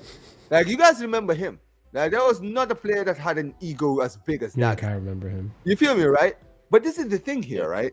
Garnacho hasn't accomplished anything, right? And the other thinks he's the big dog. Let's be Because honest. The Ronaldo fanboys gassed But him this is up. That's exactly, why. bro. Do you know what it is with some of these Ronaldo fanboys, right? And I'm not even, this is not even a dig at Cristiano, right? But some of these Ronaldo fanboys don't know why Ronaldo is so great. They don't know what made Ronaldo so great. They think Ronaldo's arrogance is something he's always had throughout his career. But but like for someone like me who's actually been watching Ronaldo all his career, I can tell you, yeah, he was always someone that always had an edge to him. But really, his ego started growing when he started winning stuff. When he won the Champions League, when he was the star player of Manchester United, when he was winning the Ballon d'Or, and he was sitting there saying, "I'm the best player in the world." Dude, the guy had the Ballon d'Or to prove it at the time. Everyone said he was being arrogant, but the guy just won a Ballon d'Or. You understand what I mean, right? And let's not forget, you're turning 21. Guess what? In 2007, Ronaldo was 21. You understand what I mean, right? And he was one of the best players, wingers in the world. You understand what I mean? Let's be clear here, right? Ronaldo's ego came from what he won. And a lot of these players who idolize Ronaldo, they don't understand the dude. He was a workhorse. I'll be honest, man. I think you muted yourself. Like the attitude stuff, I don't like to hear it, especially not from United, man. Apparently, everybody at United have attitude problems. So that club is just tough. Not everyone. Yeah, but so yeah, just to land the point I was making was Like a lot of these Ronaldo fanboys, they have Pogba this had it as well.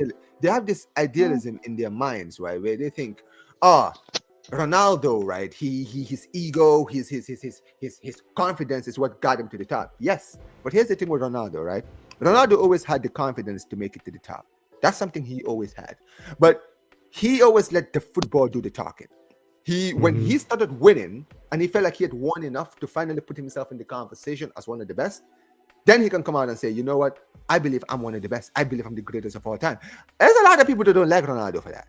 For me, even though I don't consider him the GOAT, I hear it. Because if you've achieved the things that Ronaldo's achieved, I would be calling myself the greatest of all time. I'm sorry, bro. I've accomplished more than many football. Bro, Messi is the only player that can genuinely rival me in success. You understand what I mean? So when he calls himself the GOAT, there's evidence to prove it. Guys like Garnacho, bro, they got the Ronaldo ego without the Ronaldo accomplishments. People see Garnacho with the Club World Cup badge and they're like, "You didn't earn that." It's just, and this is the problem, right? You know what's going to be the issue here, right? Marshall, right? If you guys start winning trophies, this is just going to make him worse. Especially but the thing is, okay, hold on. The thing is, with me, I'm not as like closed-minded to it as other people are. Yes, I don't like the player mostly because of his personality and how he portrays himself online. This is the same exact team that demonized Jadon Sancho, and when Jadon Sancho came to Chelsea, there was no problem whatsoever. That's my problem, man. It's just how they perceived him, man. I don't know. I have to see it for myself. Exactly. So that's why I'm more open to it, because it very much people could be a Manchester United problem. And he comes here and he cooks. We'll see. Because if he doesn't cook, I want someone fired. And his name starts with Paul and ends with Stanley. I'm just saying. But listen, I want to just ask you guys. Obviously, this year Champions League. Give us Fermin Lopez and stop talking, bro. Go back there, convince Fermin to come to Chelsea and stop talking. I told you guys to put the 90 million. Listen, I told you to put the 90. And you know what's funny, right? Fermin could play on the left. That's the crazy thing. Fermin would actually be a better left winger than Garnacho was. That's the crazy thing, right? This guy scores goals. Like, this guy plays for my dude. This guy's been playing for the first team for 2 years, right? He's one of our best goal scoring midfielders, right? Where did he come from? He came from La Masia, right? Yeah, he's one of our own. Yo, I just want to point out something. You know who else played with him, chat? Marguillo. Look, man, who came from La Masia. Look, man, I'm just saying. Some people want to rate certain players and not rate others. Hey, Marshall. Hey, listen, man. La Masia, the track record doesn't lie. Lamine Yamal, Lionel Messi, Xavi, Iniesta, Cesc Fabregas. Should I continue? I could literally be here all day talking about La Masia graduates. Right? We know, man. Like no academy, no academy out here, right? It's cooking like La Masia, bro. We're the best academy in the world. Everyone knows that, man. Even the haters know that. But let me just say when was the last Champions League for Barcelona, bro? Oh, please get out of here, you absolutely. I was still new. At least I've seen my club win the Champions League. I don't know what this whole talk about. To be fair, Kai seen them both. Exactly, man. I don't know. Like, come on, these guys are acting like we waited 30 years, man. It's only been 10 years, man. Relax. Yeah, at least you're 10 not years is a Come on, long Arsenal. man. time, Listen, man. it could be worse. I could be Manchester United. When was the last time Manchester United won the Champions League? You Alright, could thank be Arsenal and never won it. Hey, That's the- see. Hey, That's like listen, somebody man, said, I'm "Hey just man, saying, I might be bro, look, unemployed, but I'm not a homeless." I'm just That's saying, a crazy listen, comparison, I man. got two siblings, right? My youngest sibling was born the year that Manchester United won the Champions League. She's about to enter college. So yeah, that's how long it's been. Thank you. Yeah, but when was the Anyway. last time Barcelona won the Champions League? I'm genuinely intrigued, man. Dude, it was 10 years ago, 2015. There you go, man. You want me to just that come was- out and say, there you go. I That's said crazy. it. Anyway, man. That's a long but time look, ago. well, you know what, right? Speaking of like, So Chelsea won the Champions League more recently than Barcelona. That's crazy. bro, man. yes. All that Messi For God's sake, like I know you watch football. I don't know why this guy's sitting here trying to act like he doesn't. Oh, He can No, Google I'm it. just, He I'm knows just, that. I'm just trying to grasp the no, Masia. it's not hard to grasp at all when you think about the last 4 years where my club has been. Have you You see seen my this club? Marshall there? Have you There's no? a Have you, where has my club been, bro? Ronaldo's Before so last season, arrogant. have you- Ronaldo's so arrogant. Before last season, have you been watching Barcelona the last 3-4 seasons? Yeah, he tried selling grass in that period, I think. Town sell grass, wedding avenues, Playing in the trying to pay the bills. Oi, guy. Look, He man, tried to sell grass. these guys are talking about. You were selling part of the pitch. Yeah, you guys. Are, like, listen, you guys are struggling, This is We're struggling financially. pulling levers. allegedly. We remember. trying to sell us your third choice for 90 million. You're taking a But piss. you know what, right? But you know what, Will? But you know what? I'll say this, Marshall, right? Yeah. Obviously, this season we are going to be playing each other in the Champions League, right? Around Thanksgiving time. Have you? Yeah. Did you used to watch like Chelsea Barca back in the day? Back in the day, when, man? That's a vague question, bro. Maybe in like 2010. Like I 2010. watched those. Yeah, just because Yeah, it's been. bro, I'm not gonna like, I lie. took a break from football for a bit. Yeah, you know what's crazy about Chelsea Barca, bro? That era, bro, from like I would say from 06 to like 2012, bro. I don't think there was a game in the Champions League that garnered as much attention as that game. Like people always talk about the 09 one because it's like the most infamous one, right? But when you think about all the other games we played each other, bro, there was never a dull Barca versus Chelsea game. Never. The first from the first time I ever watched, the first Chelsea Barca game I ever watched was the one at the bridge in 06, right? And we won that game 2-1, bro. That was one of the most physical matches I've ever watched in my life, bro. One of the few we won too, man. What's that? One of the few you won as well, man. Hey, listen, it doesn't matter, bro. Listen, you guys won a few, we won a few. It's all good. Well, my point is, right? The 2006 one in Stamford Bridge, right? Dude, I remember my guy Mourinho, Del Horno they were just kicking the shit out of Messi that day, bro. This was like Messi when he was a teenager, bro. He was getting the shit kicked out of him in that game, bro. It was like, yo, because that was like I think his first full season as a Barca, Yeah, I think he one was of the still first team 17 or 18, maybe. yeah, bro, 18 years Yeah. old, and they were just, dude, they did not care, bro. Del Horno was literally stamping the hell out of it. It's like, yo, welcome to professional football, man. Absolutely beat the ever living shit. And the thing is, we won that game 2-1, and we drew the second leg at the Camp Nou, right? And then the year later, we played each other again in the group stages. And I think we played, and then I think in 07 or 08, we didn't play each other, and obviously 08 or 09, we played in 08 or 09, and then 2011, 2012. The last time we actually played each other was in 2018. I was actually one of the, and that was like the that's only when time. Messi first time scored against us as well, right? Yeah, exactly. And you know what's funny? That 2018 one was the only time I think in my lifetime I ever played Chelsea where we actually like won convincing. Where I can be like, yo, we actually were the better Yeah, team. that wasn't a good Chelsea team. No, I mean to be fair, 2018 was to be fair, that was like Conte's second. That was the season. That was his last season. So it wasn't exactly a great season for you guys in 2018. Bournemouth beat us that season, bro. So don't get too excited. But yeah, I mean, look, but on a real man, this game is gonna be good, and it's gonna be at the bridge also. I'm not gonna lie, man.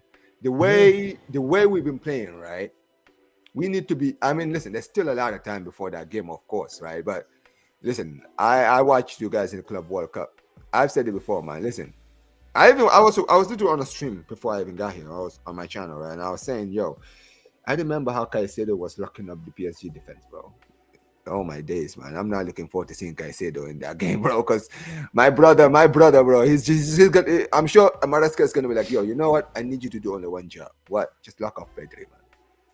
Just keep Pedri quiet. And Wouldn't even be and that. take I care of the rest. mean, there's that, and at that point, knock on Cucurella wood- versus Yamal will be good. Yeah, I mean, That'd be a good game. Are you looking forward to that? Are you Yes. looking forward to that? no, you're not. Oh, yeah. You're not looking Cucurella, forward man, to he's that. been locking up everyone. Cucurella's gonna lock him up good. Oh, this is He gonna doesn't be stand a chance. He trains with him, bro. He knows. He knows every move he's gonna make already. So Yamal, sorry, bro. Yeah, You ain't gonna do listen, shit. Man, your mom, man. Listen, I need you to turn up, man. You I'm have a just good saying, chance on the left with Rafinha. If Rafinha's still playing on the left side, maybe against Reece James, but even then, that's Reece Hey, James. come on, man. So- Listen, don't disrespect Reece James. I think Reece. I'm a very real, right?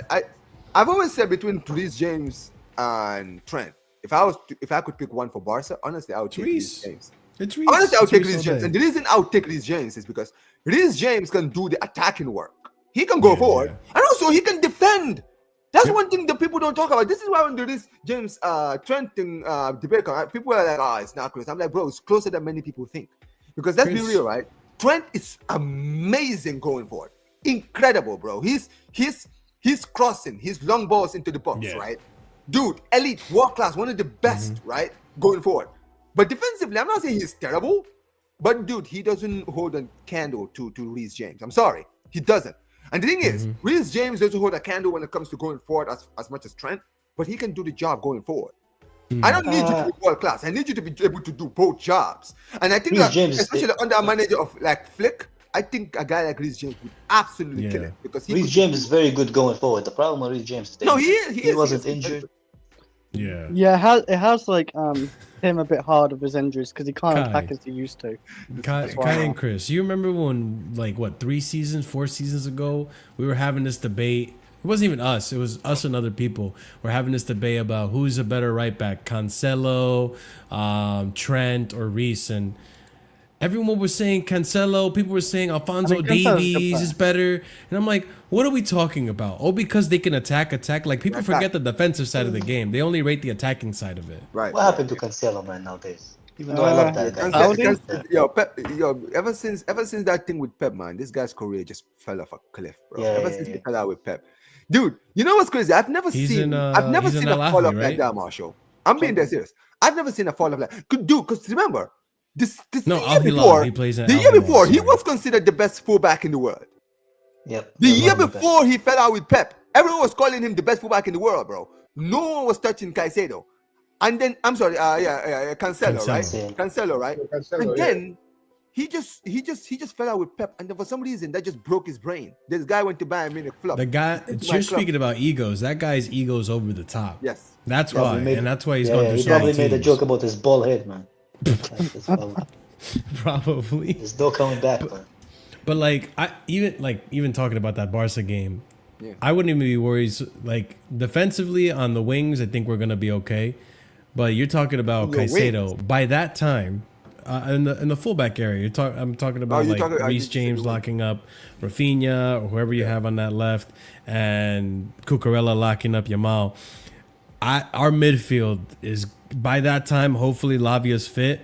I can see Lavia Caicedo starting that game and just completely locking you guys out of anything. Listen, Don't worry, man. don't worry. Look. It's a 50% People don't talk chance, about man. Lavia Lavia enough was because in. he's out of sight, out of mind. But when Lavia comes back, I think I'm I just think saying. I can see He's not Flick gonna in come that back game. in I time. don't see Flick playing both. in November, he's I don't think Flick is That gonna guy play is, both be- Pedri and is Young built in like the that game, gingerbread right? man. I wasn't. I think he's gonna play Pedri in that game with a Casado or Benal who can sit in the midfield. You understand what I mean, right? To do the dirty work. I don't think he's gonna play. He's not gonna play those two. If he plays those two, we're gonna get absolutely outran in that midfield.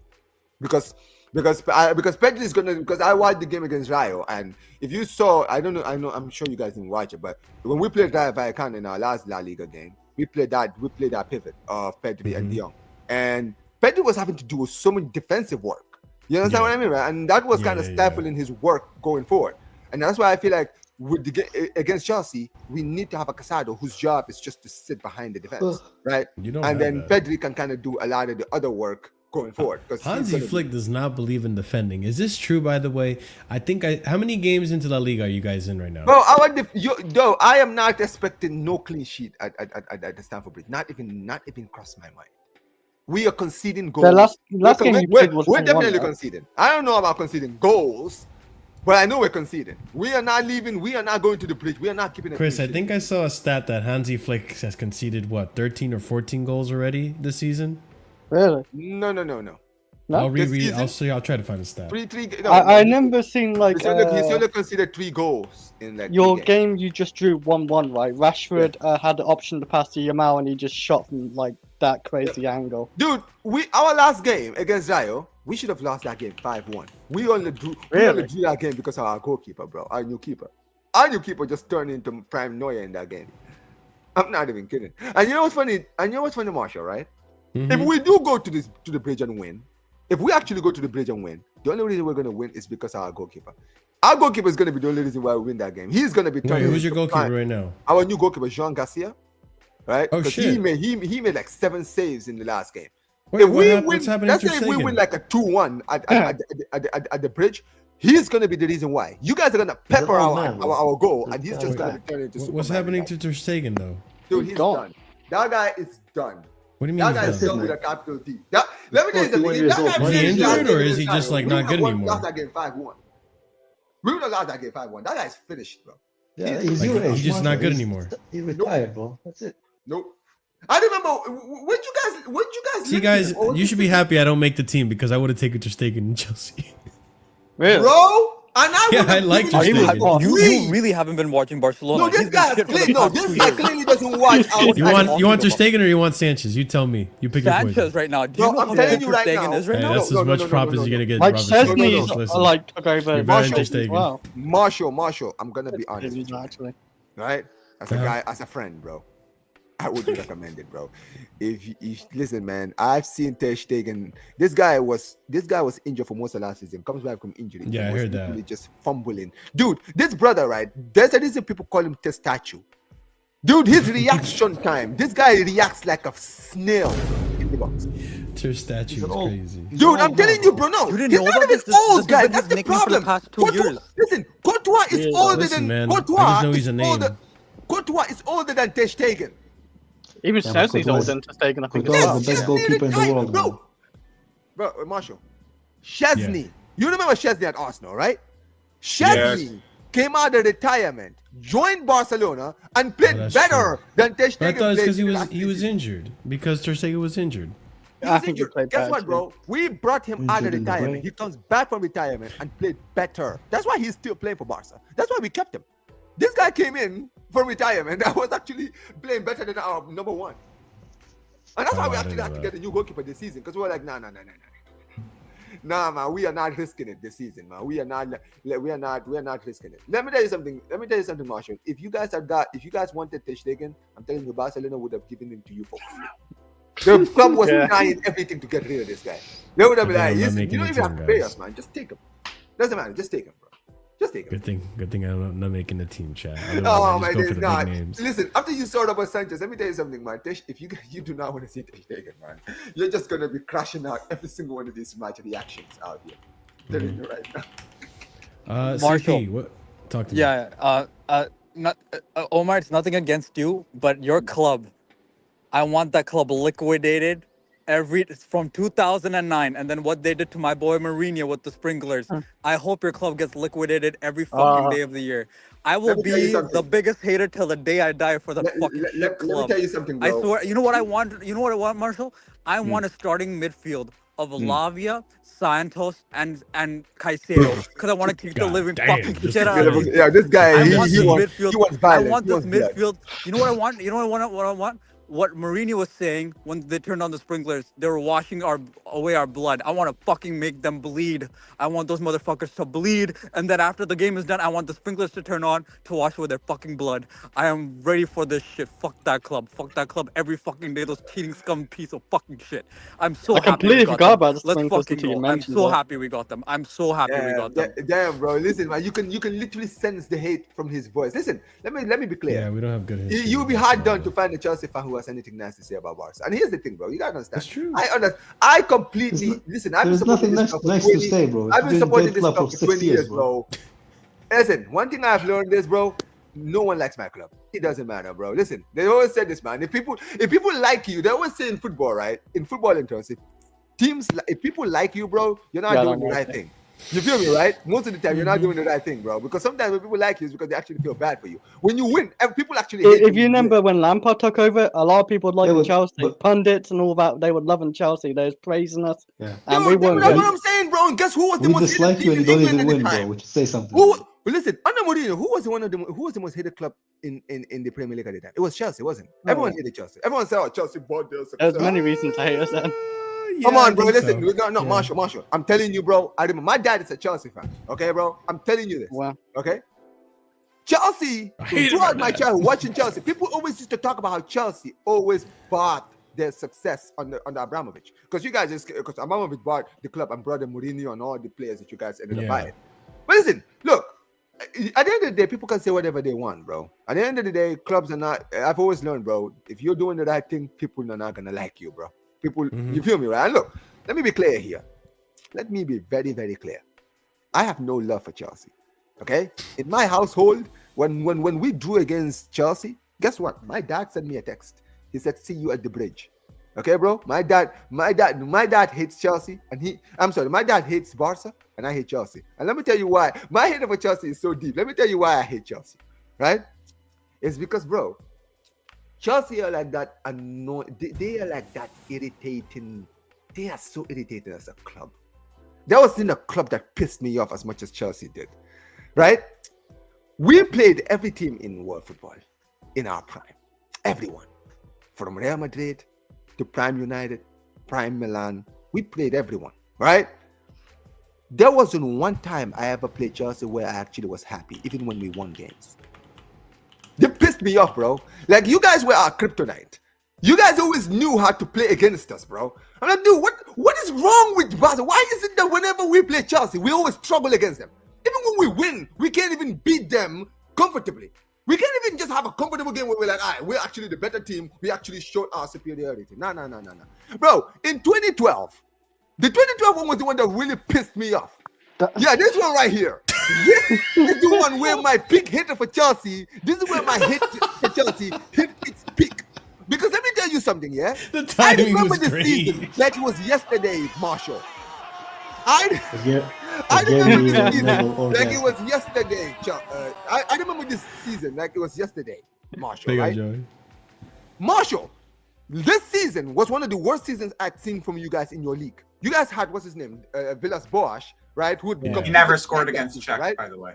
Right? He tanked that season. You guys were struggling in the league. We guys were struggling in the Champions League under Villas-Boas. You sack him. You bring in Di Matteo. You feel me, right? Di Matteo steadies the ship, right? He steadies the ship. You guys managed to get, I think, 5th at the end of the season, right? And then in the Champions League, you guys were 3-1 down against Napoli. You guys were 3-1 down against Napoli, right? You were 3-1 down against Napoli. You win the second leg 4-1. I remember watching that game, right? Then you beat Benfica.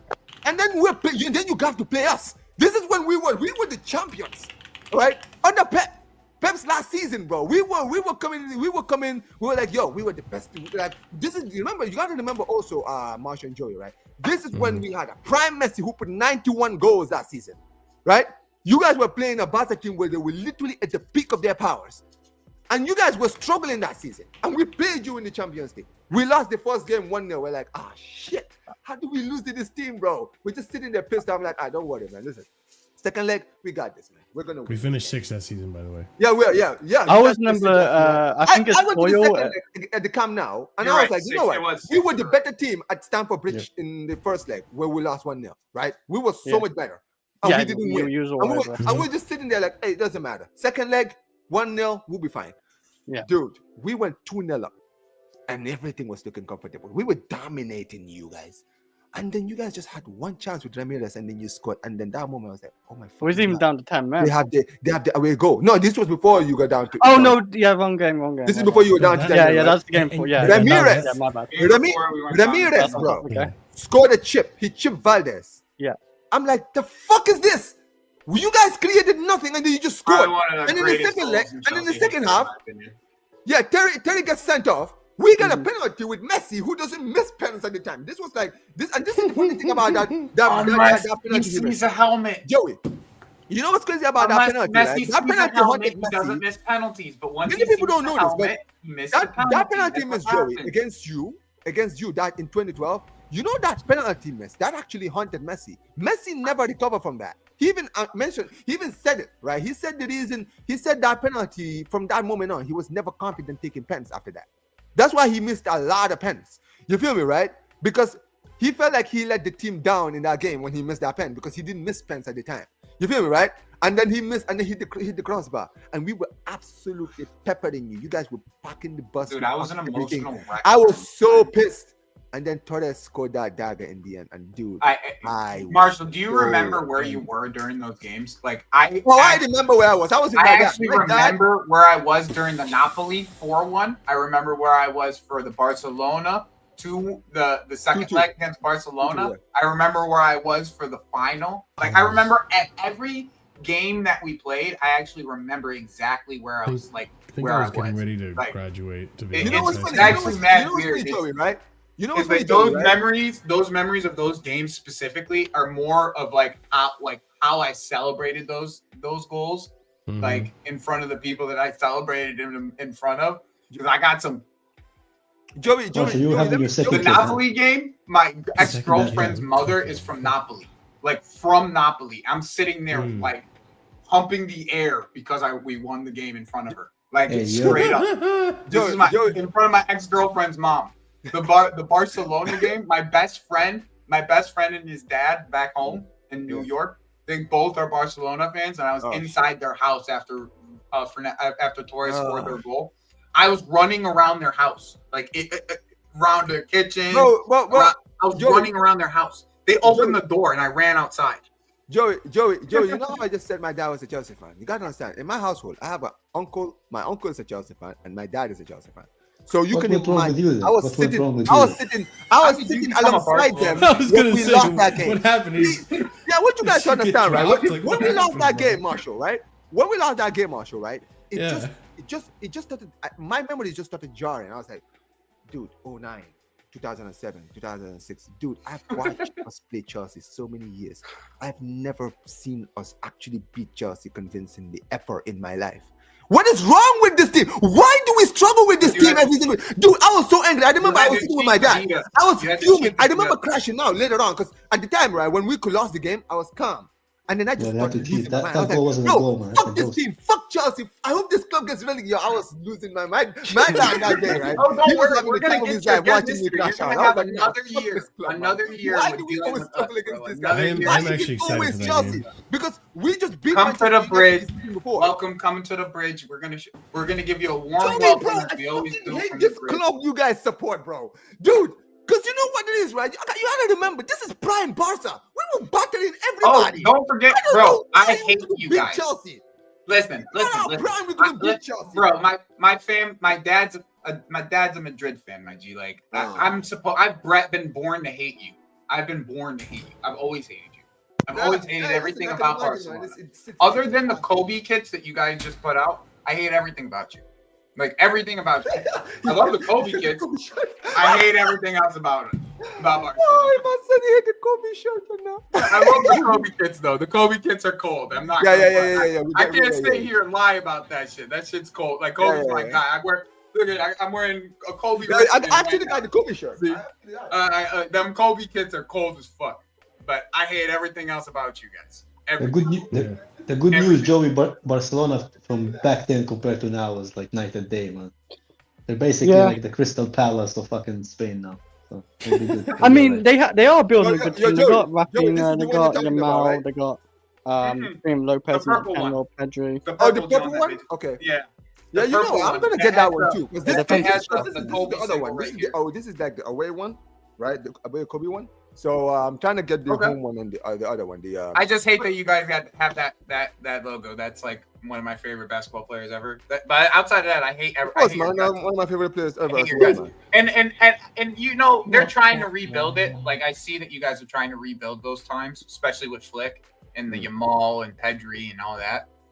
It's just they're in the young stages still. Like everyone's still really young.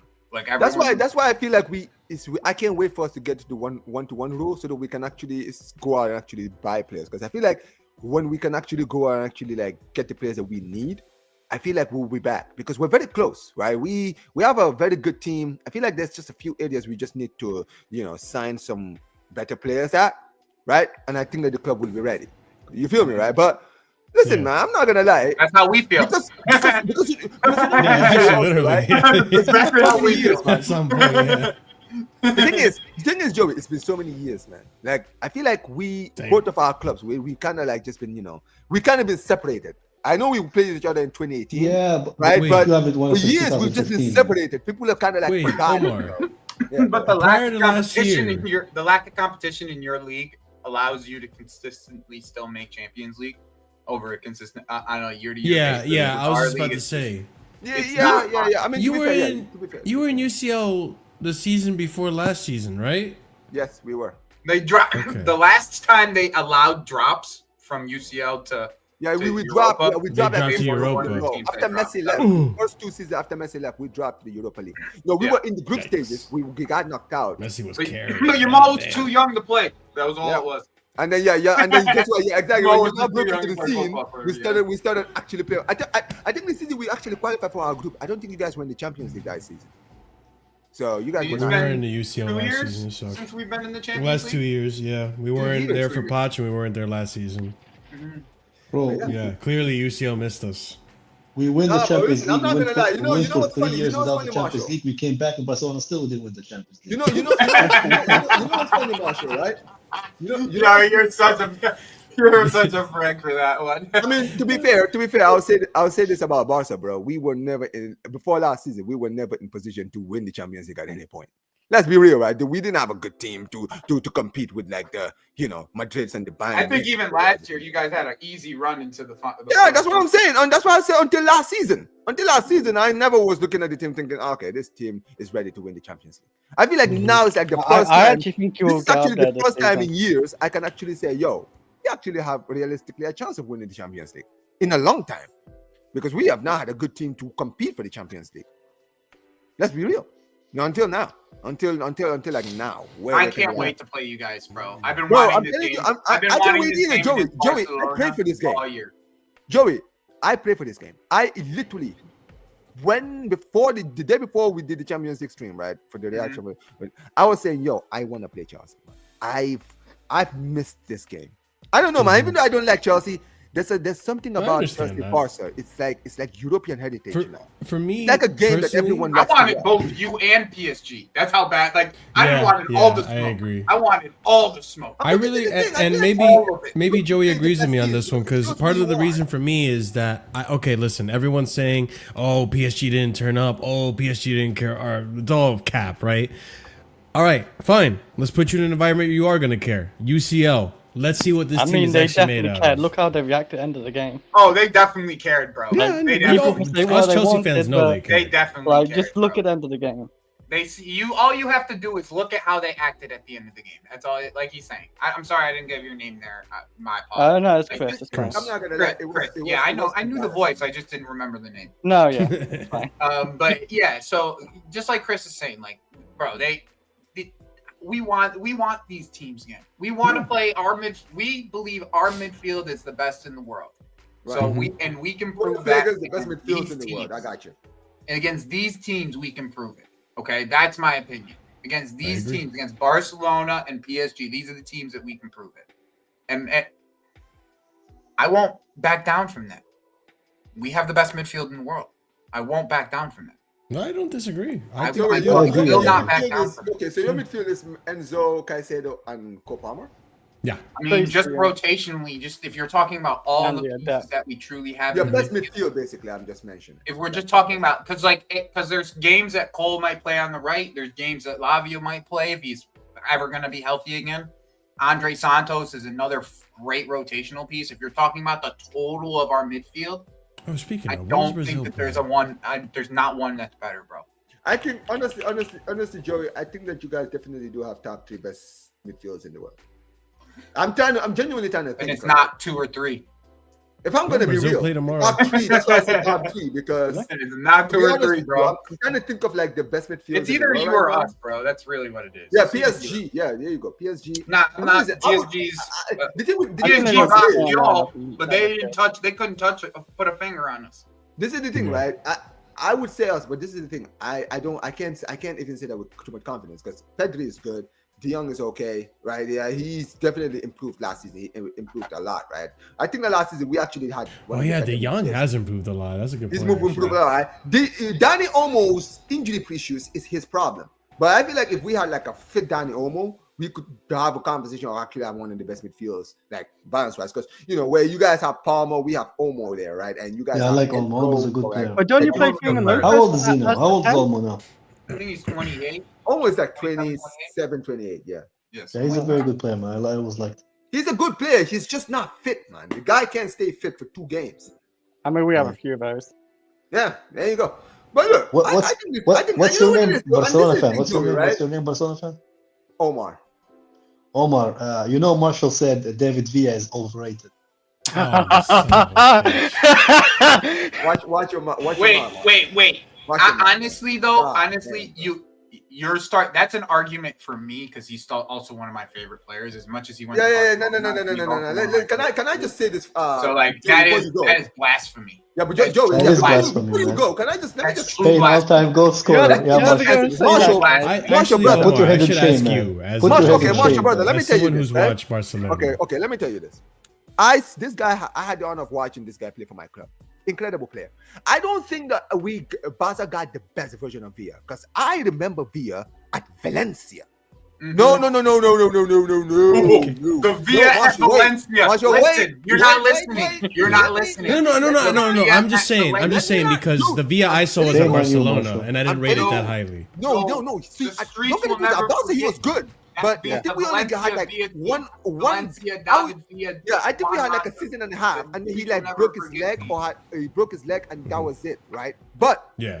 dude, I'm telling you, Villa from 06 to 2010, before he joined Barca, at Valencia, he was an Bro, you absolute want killer to in know the- why? Because you didn't play him at striker. Majority of the time, you played him at wing. exactly, bro. And you gotta Majority of remember, the- and he when we was- signed Villa, we brought Villa on the at free the time, at 30 years Omar, old, right? At the time, arguably, he was arguably the best striker In the world, bro, did you see him in the 2010 He was- World Cup?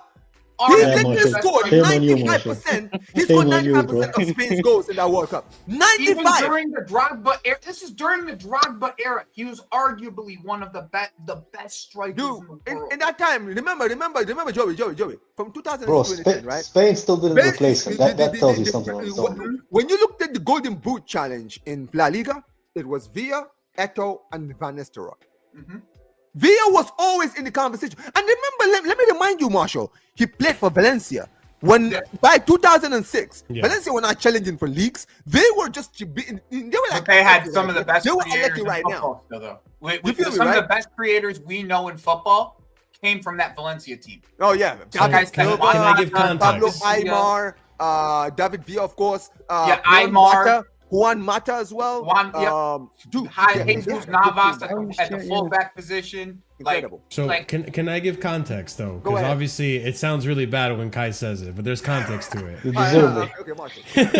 He says I deserve it. give us the context, Mark. Go The, ahead, the go ahead. context for me is that when I watched Villa, it was when he was at Barcelona, and at that time, obviously I'm a little shameless because of the names I compared him to, but at that time I was was still watching great, Premier man. League heavy, and so I was watching Robin van Persie, I was watching Drogba, I was watching strikers like Well, you play on the wing. Jermaine Defoe. I was watching who else was there? Fucking Adebayor was good at the time.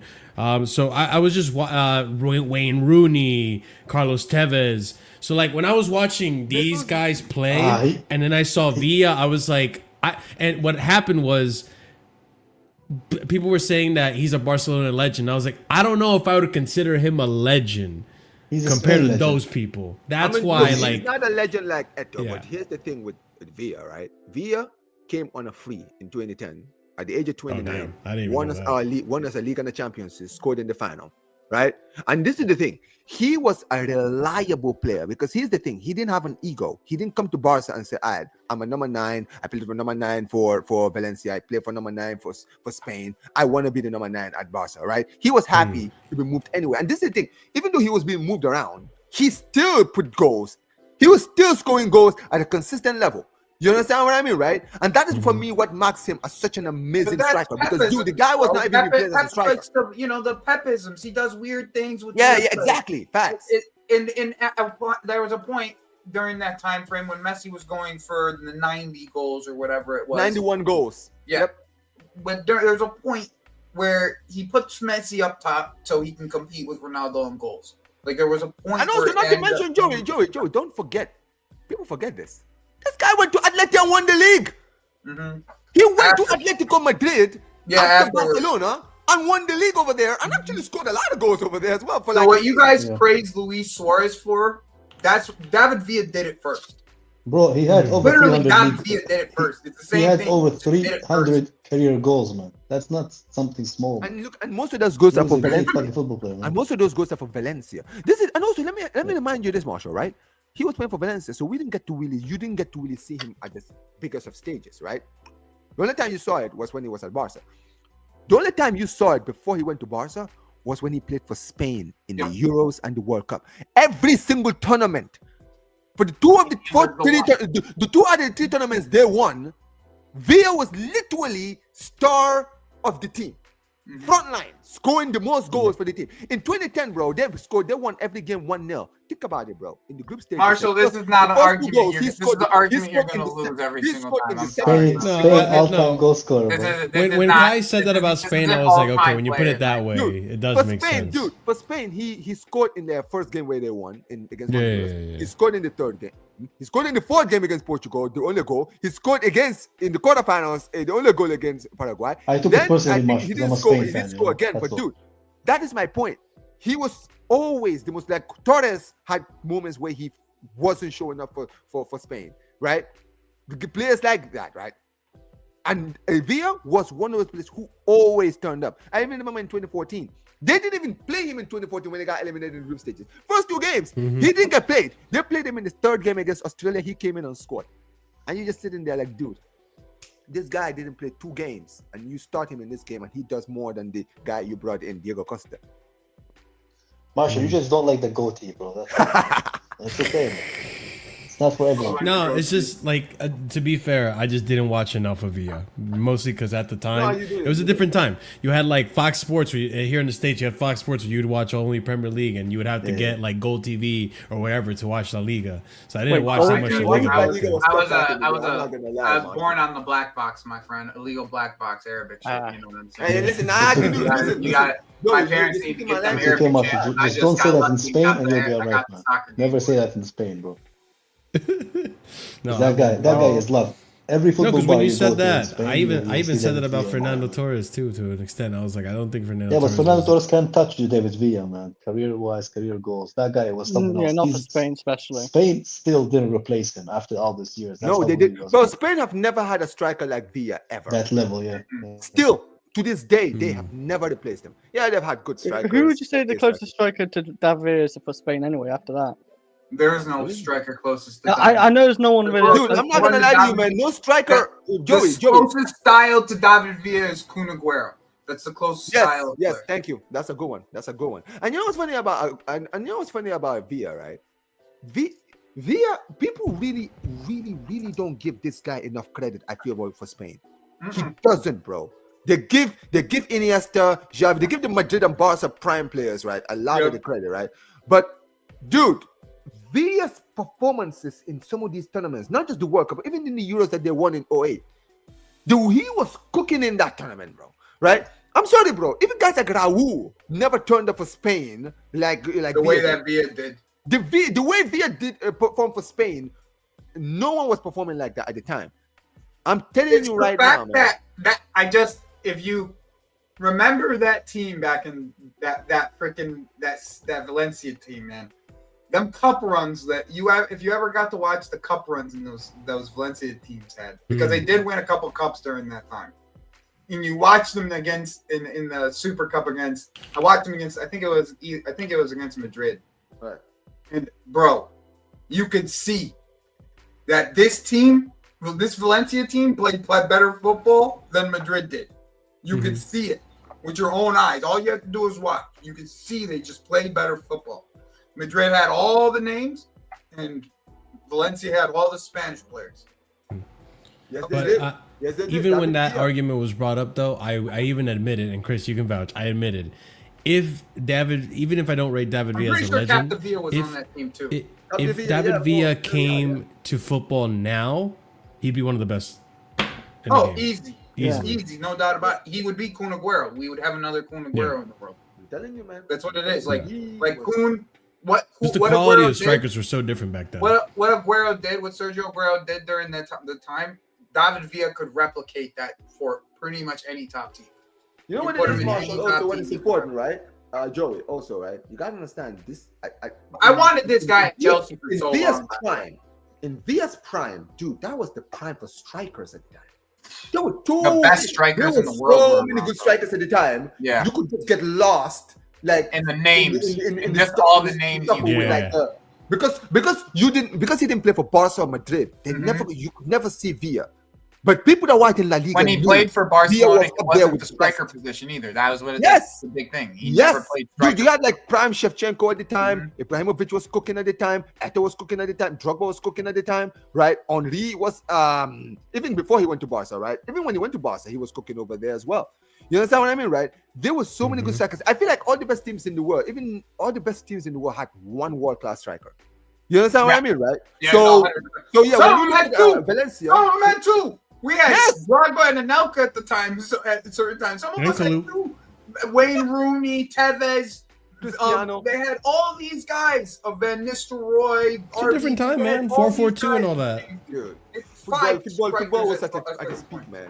Football was at its Guys, all right. I want to do a little something with you, Omar. Okay. Go ahead, Joe. Sure. I want to do a little something. We do a little. This is international break talk. We do an international break talk, right? Let's do it. Yeah.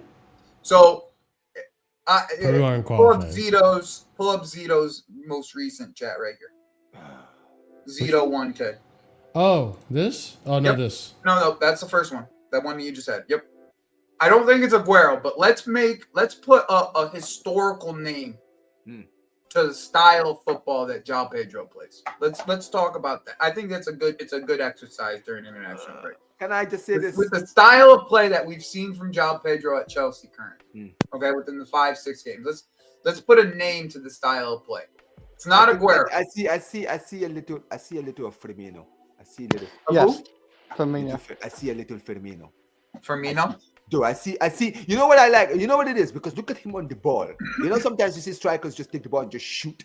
Like you can see this guy's always calm. He's trying to, like you can see he's always looking around, right? Trying to see, like, you know, maybe I can give a pass if I see the box. Sometimes he's not afraid to take a shot.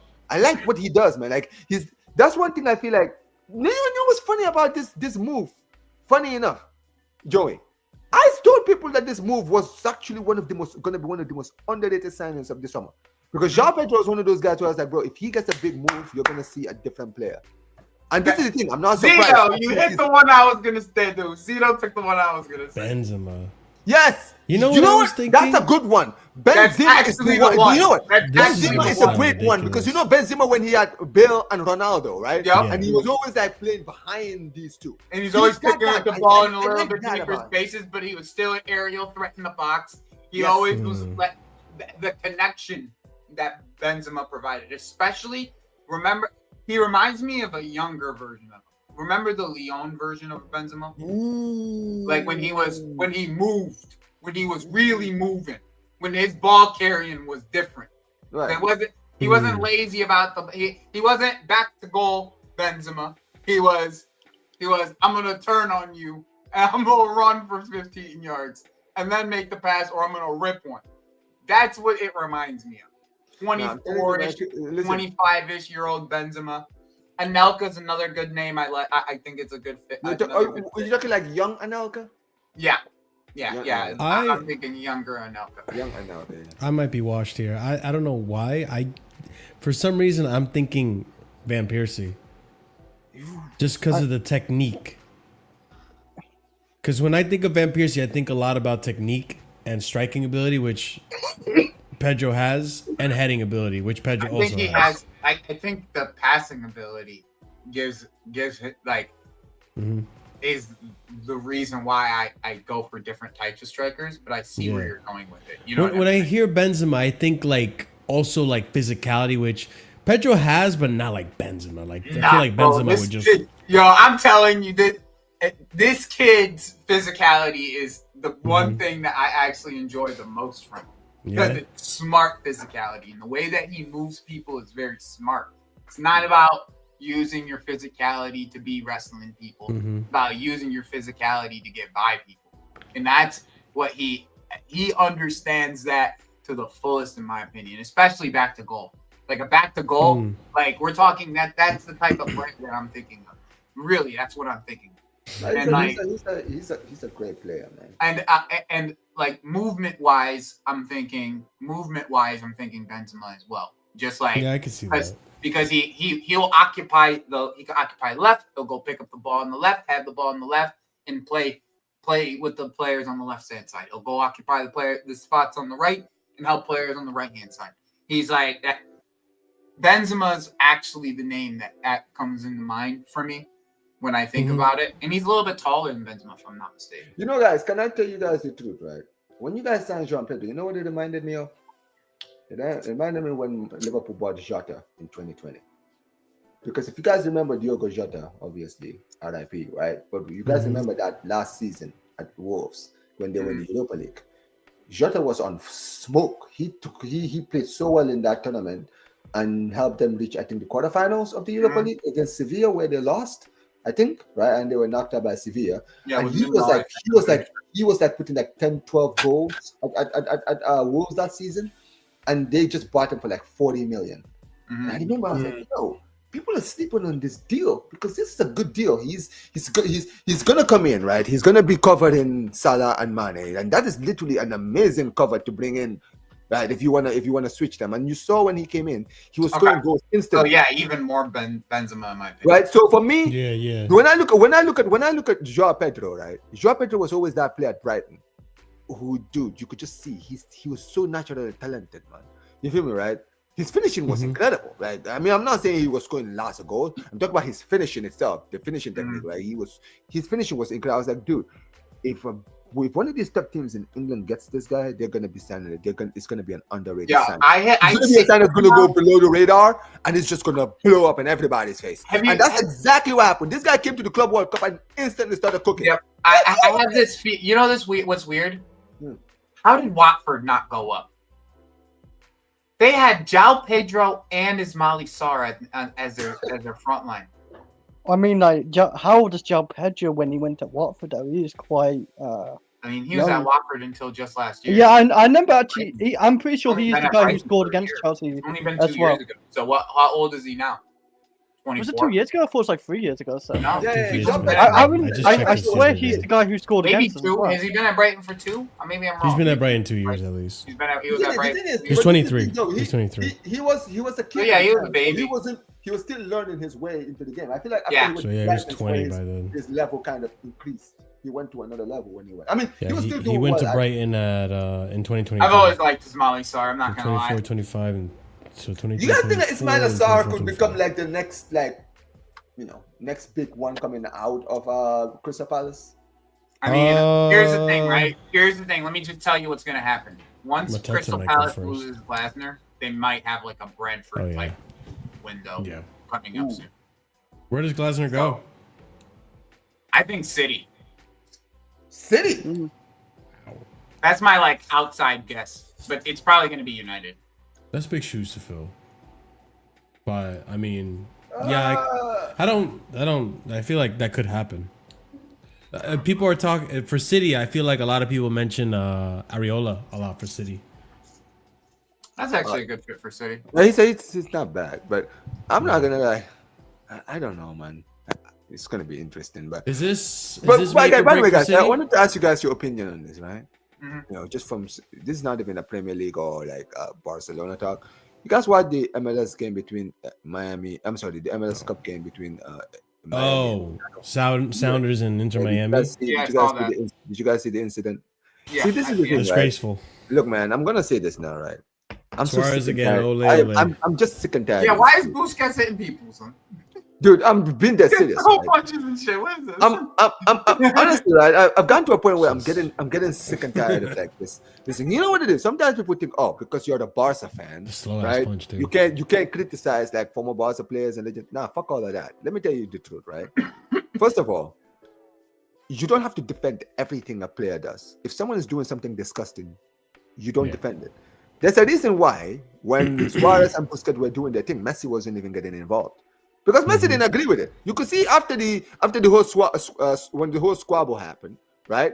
Messi actually walked up to the Sounders coach, shook his hand, right? Congratulated him, and was the only player who stood on the pitch when they were celebrating the trophy. Basically, asking what the incident is about. Okay, so let me just give you guys the lowdown.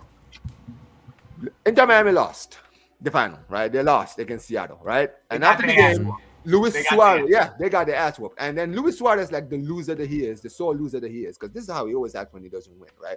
This guy is an absolute cheating prick, right? Does everything he does to win. Now he is. I don't care that he plays for my club. He doesn't play for my club anymore. I can say this, okay, bro? He's an a-hole. You understand what I mean, right? The guy will do whatever it takes to win, right? Doesn't care who he pisses off, but when he loses, he acts like a bitch. You understand what I mean, right? How are you gonna, dude? I'm telling you right now, man. Like, Bro, the amount of times we've seen Suarez cry over a loss is crazy. Bro, I'm telling you right now, man. Look, I saw, for me, right, when he walked up to that assistant manager and spit on his face, like, this brother is actually like, there's not a player who's ever played for my club who I detest more than this guy. Seriously, bro, because he is just, you can just tell, man, he's just scum, bro. He's the kind of guy that just doesn't care what he does, right? And he's surprised when people don't like him. Oh, I wonder why people don't like you, bro. Maybe it's because you're an asshole, bro. Like, how do you spit in the face? Like, dude, you can, you know, I've seen people swear at players on the pitch, right? Argue with players, with managers or staffs and do all of that. But dude, it's something else to spit on somebody's face, bro. Those that is the ultimate. Dude, let me tell you something. If you spit on my face, bro, we are swinging. We are swinging, bro. And dude, one of us is gonna end up in the hospital, bro. Because dude, that cannot fly. You can't spit on anybody. You can't spit on another man's face, bro. That's the ultimate fighting words right there, man. That's like, yo, no more talking. Was throwing hands. You understand what I mean, right? And he did that. And then you had Busquets on the other side punching up. Like you can see, the play that they were going at was like. I'm surprised Busquets reacted that way. I ain't gonna lie. Yeah, me too, actually. I was so surprised when that whole thing. Because as far as like I've known Busquets, he's always been the quiet professional. Busquets, I was like, wait, really? Like you? Like, of all people, him. Yeah. Like, really? But this is my point. This is why I'm like, bro, sometimes, right, when you look at people's personalities, right, when I look at Suarez and Messi, I'm like, bro, these two are polar. I mean, they're friends, but dude, I've never seen two friends who are like the polar opposites of each other. You understand what I mean, right? Like, you would never see Messi do something like that. Yeah, I've seen Messi sometimes when he's angry, you know, like I remember. I mean, I have friends that are like that too. No, exactly, right? You've seen him sometimes show passion. Like, I've seen, remember one time, right? You can even say, like, there was a time we played like in the CONCACAF Champions League where they won the game. The player walks up to, he's just walking by him, and Messi sees him. I think that guy might have said something to Messi, and you can see like Messi says something to him right in front of his face. And even after the game, the player even said, "Yo, the Messi have to actually apologize later on because he said it was like in the middle of the game, they just won. He was passionate at the time." But that's the thing. That's as far as Messi goes. This brother Suarez, bro, he's done this before. You remember when they lost in the World Cup against? When they got knocked out in the World Cup against he's a repeat offender against Ghana. He was pissed off because Ghana decided, all right, we're out. Fuck it. We're just gonna sit back because South Korea have just scored. So now they're going through instead of Uruguay. So they were like, all right, listen, let's just sit back and just take Uruguay with us. He got so salty over that he started crying to FIFA, bro. I'm like, dude, you are such a crybaby, bro. You're the same guy who handballed the ball in 2010 against the same nation. And you had the ball, and you had the balls to come out before the game and said you felt no sympathy. Okay, well, fuck off then. Why should we feel sorry for you because your nation got knocked out? You understand what I mean? Yeah. He's so unlikable. He's so unlikable. You feel me? I mean, yeah. I mean, listen. I can. You don't gotta tell us. He bit Ivanovic. Yeah. All right, listen, I can sit here and say, like, yeah, Suarez is one of the best that's ever played the game and all this and that. Listen, coming from a South American who have seen him and dealt with him in South American qualifiers too, it's like one of those, like, I say it, what's the word I'm looking for? I say it, like, hesitantly that he's one of the best in the game. Because, like, I've seen the dirty shit that he's done throughout the years at Liverpool, at Barca, for Uruguay. And it's like I've never liked players that have always been like the scum of the earth, make their way to the top type of players, you know? Yes. Like, I've always liked the players that can get there clean. Like, you know, obviously there's always a dirty side to the game. You got to, you know, give a little to get a little. But with Suarez, like, I feel like that's the complete different extreme. Like, that's dark arts, like, you know, being scummy and making your way that way. That's why I never really. I have to agree with people when they say, like, statistically, yes, he's one of the greatest strikers that's ever played in the game. Cool. Yeah. But do I gotta like him? No, I don't. I never liked Suarez. Yeah, so it's... Dude, he played for my... and I've said this before, man. And you know what's funny? I said this before to people. Because obviously... Yeah, he played for your club when your club had one of the best... And you know what's funny, right? Yeah, he won a treble. He scored crazy amounts of goals at Barca, right? He played his best football at Barca. Yeah. Absolutely. But I've always told people, I said, bro, you know what Suarez... When Suarez joined my club, right? It's the first time in my life I realized, yo, you can actually hate a footballer that played for your club. Like sometimes, you know, you swallow your pride and you're like, I don't like him, this and this and this. Dude, I didn't like Suarez at all. At all, bro. I never wanted this guy to ever play for my club. I didn't care how good of a striker he was. I was like, bro, this guy is he's a very unlikable person, right? And this is the thing. Some footballers are unlikable, but, you know, they have a limit, right? They have a limit. They don't take it. Yeah, there's a certain threshold. With him, he's just one of these people. You know what it is, right? He's a terrible person, but then doesn't take accountability. Because sometimes people are, you know, like, you know, someone like a Ramos, right? Ramos is not liked. No one likes Ramos, but this is the thing with Ramos. Ramos knows. I also didn't like Ramos, and I have to sit here and just listen to people say he's one of the best center backs of all time. Between Ramos and Suarez, right? Ramos never. Yes, he is, Chris, but I don't have to like him. But this is the thing, right? Ramos never had to hide that he was a scumbag. Dude, he enjoyed the fact that people hated him. And he enjoyed it. And this is the thing. He knew he was Pepe's whatever he did. And this is the thing. He owned up to it. You understand what I mean, right? He owned up to it. He never tried to claim to be the good guy or he was misunderstood and any of that. Nah. He was like, yo, I'm a defender. I'm going to kick the shit out of your attackers. I do not care. I'm getting sent off if I have to. If it makes me win, I will do whatever it takes. You understand what I mean, right? So people are like, well, listen, you got to respect it. You feel me, right? He's a defender's defender. He doesn't care, right? He's a leader, right? From the back. He's going to do whatever it takes to win the game. Luis Suarez is the kind of guy who takes zero accountability for the bullshit he does. You understand what I mean, right? Yeah. When he did the whole thing with Evra, that was where my peak of hatred for this guy came in. Because you did what you did. You even admitted that he said what he said.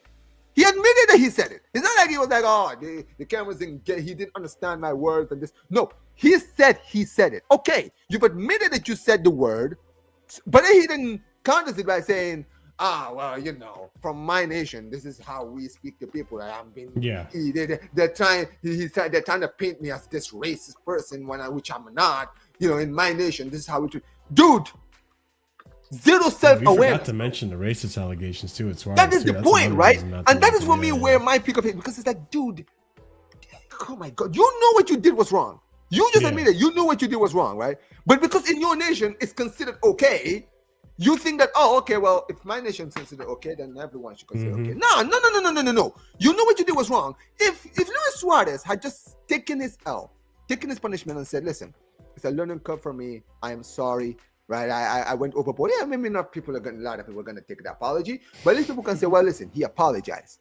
It's his kind of like backhanded apology, just apology for the apology's sake, and just sitting there saying, people misunderstand me. Nah, fuck off. And I never liked him since then. And he joined my club. I remember, I will never forget, right? It was actually one of my uncles, right? The one who supported Chelsea, the one I was telling you about, right? Sure. Who sent me the message telling me. That was during the World Cup, right? We signed him during the World Cup in 2014, right? I was watching the game and my uncle was like, "Yo, Omar, did you see that you guys signed Suarez?" I said, "Nah, come on, man, you just." And then I saw the picture, and dude, I was like, and dude, I should have been happy because this guy was like the best striker in the world at the time. But I was like, wow, I'm actually gonna have to celebrate this guy's goals. I cannot actually believe I'm actually gonna have to celebrate this guy's goals.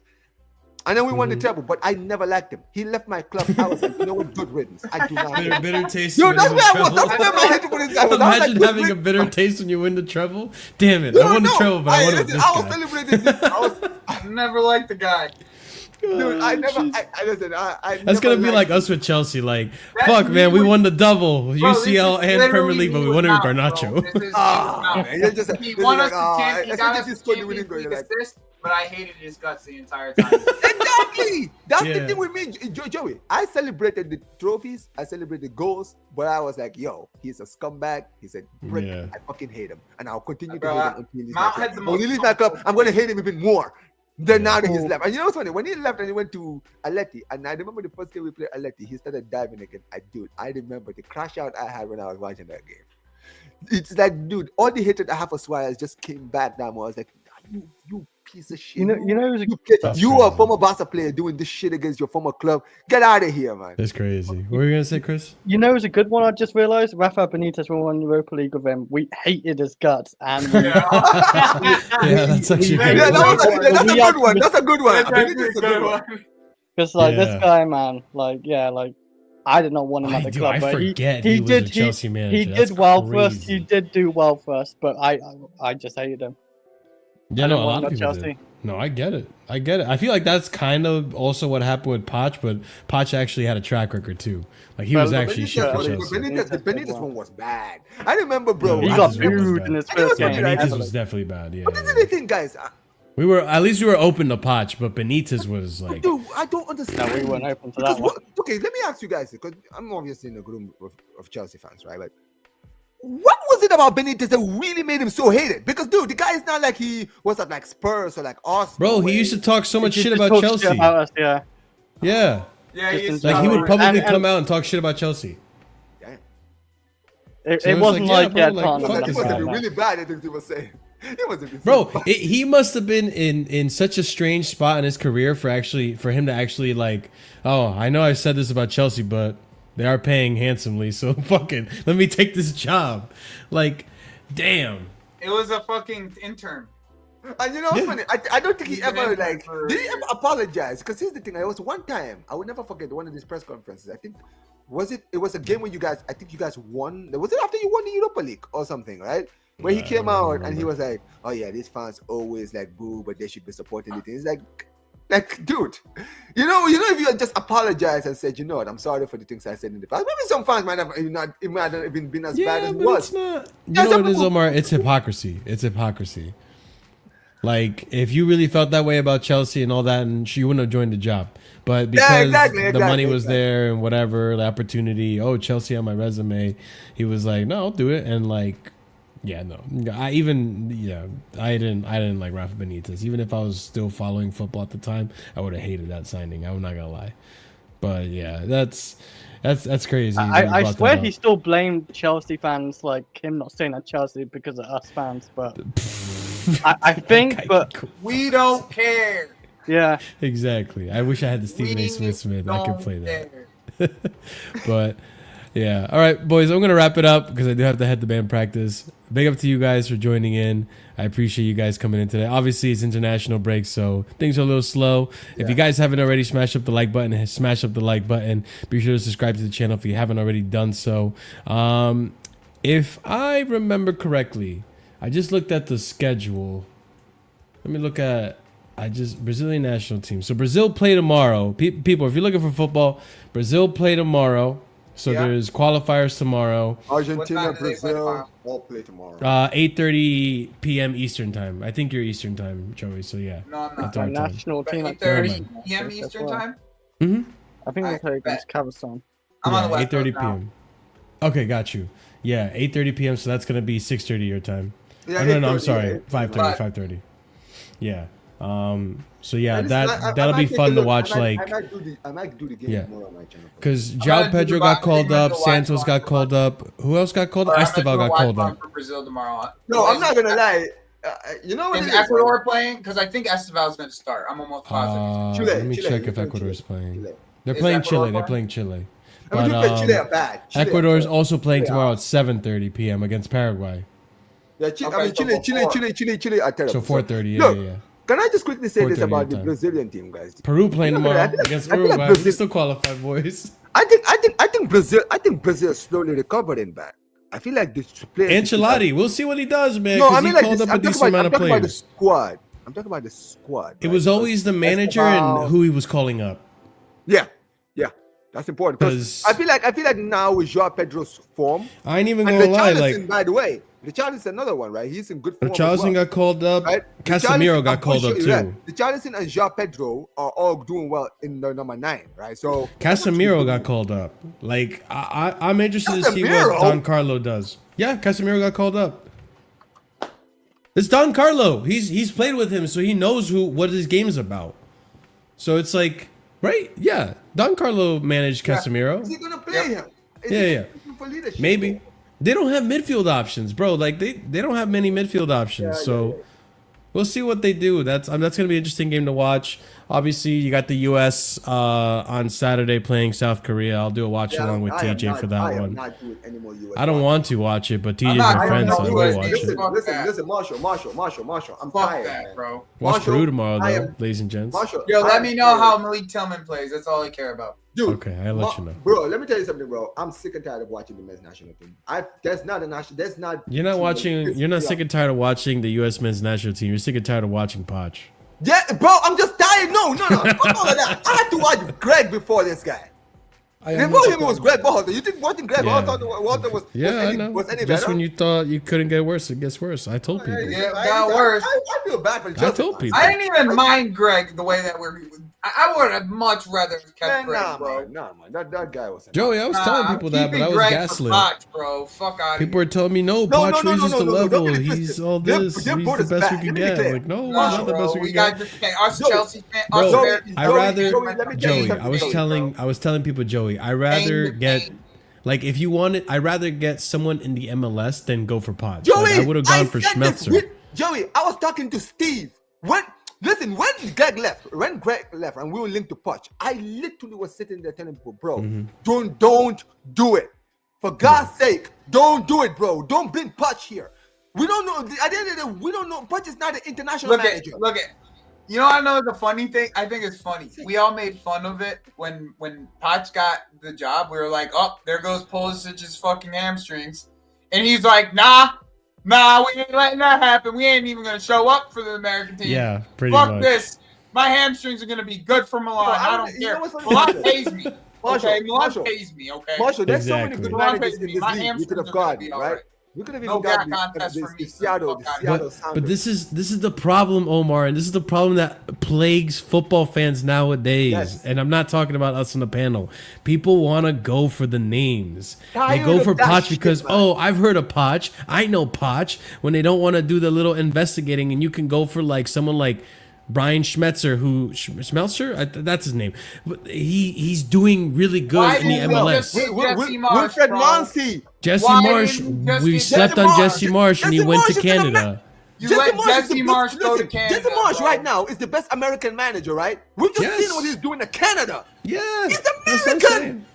How did It's Canada just- get our best manager? The U.S. Men's National Team Federation, or they just Dude, shit, bro. you know what's funny? What you just mentioned about names, Football that's our federation. federation. The Yeah, federation yeah. doesn't give a damn. It's either Yeah, no. they go and hire managers who is connected to someone in the board, because that's why that's how Greg got the job, Yeah, yeah. right? Or we just go get a name, right? Oh, Pochettino. Everyone in the world knows Pochettino. Oh, Pochettino is the new national team manager. No, dude, I was like, bro, go get That was Wilfred shit. Nancy from Columbus Crew, That or was shit. get the Seattle Sounders manager. These are all Yeah, good that's what managers I've been who saying. are in the MLS. They know the American players. They know the MLS players, the players who are in the league, who they Yep. can call up, and also some of the players in Europe. Yeah. But you go and get this Pochettino guy, man.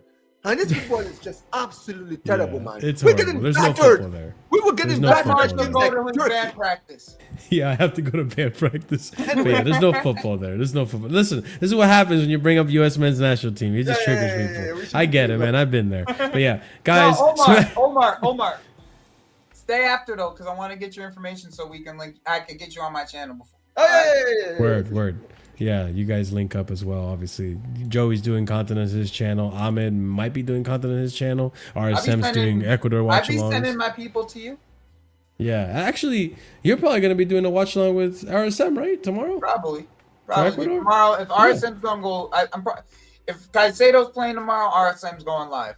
Oh, yeah. So you guys will have all the links down below in the description. Go check out the channels. Go check out all the content there. There's still things to watch during international breaks, so we'll be here. We'll be doing a Casually Chelsea show on Sunday, wrapping up some of the news that happened after the window closing and stuff, and some of the updates we have on injuries that may appear here and there, all that fun stuff. So yeah, that'll be on Sunday, and then another weekend, and then we're back to international, or back to Premier League football. So guys, be sure to tune in, subscribe to the channel, hit the bell notification so you don't miss out whenever we do go live. Be sure to also check out the links in the description, and leave a comment down below. Let us know your thoughts on everything we discuss, and check out the memberships, guys. There's 4 different tiers starting at 99p, and at the proper casual tier and hired, I give shout outs to those members, and that's going to be to Not Yandu, Morning Zombie, Mo Beta, JBs, Gabriel Mejia, Lanre Sadiq, A. Soliman, EE, Dark, and Adrian. Big up to you guys, and big up to every single one of you. We're going to redirect. Who did I redirect to? Hold on. Let me just check, because I picked it, and then I forgot to... I forgot who it was. Oh, Sarcasm City. So, yeah, Sarcasm City is currently live right now, so I'm going to go ahead and raid them. But yeah, guys, big up to every single one of you. Copy and paste. Yeah, Flawless always grinding, so copy and paste, let them know where you're coming from, and then until then, we'll see you next time, guys. Have a wonderful night. Until then, peace out.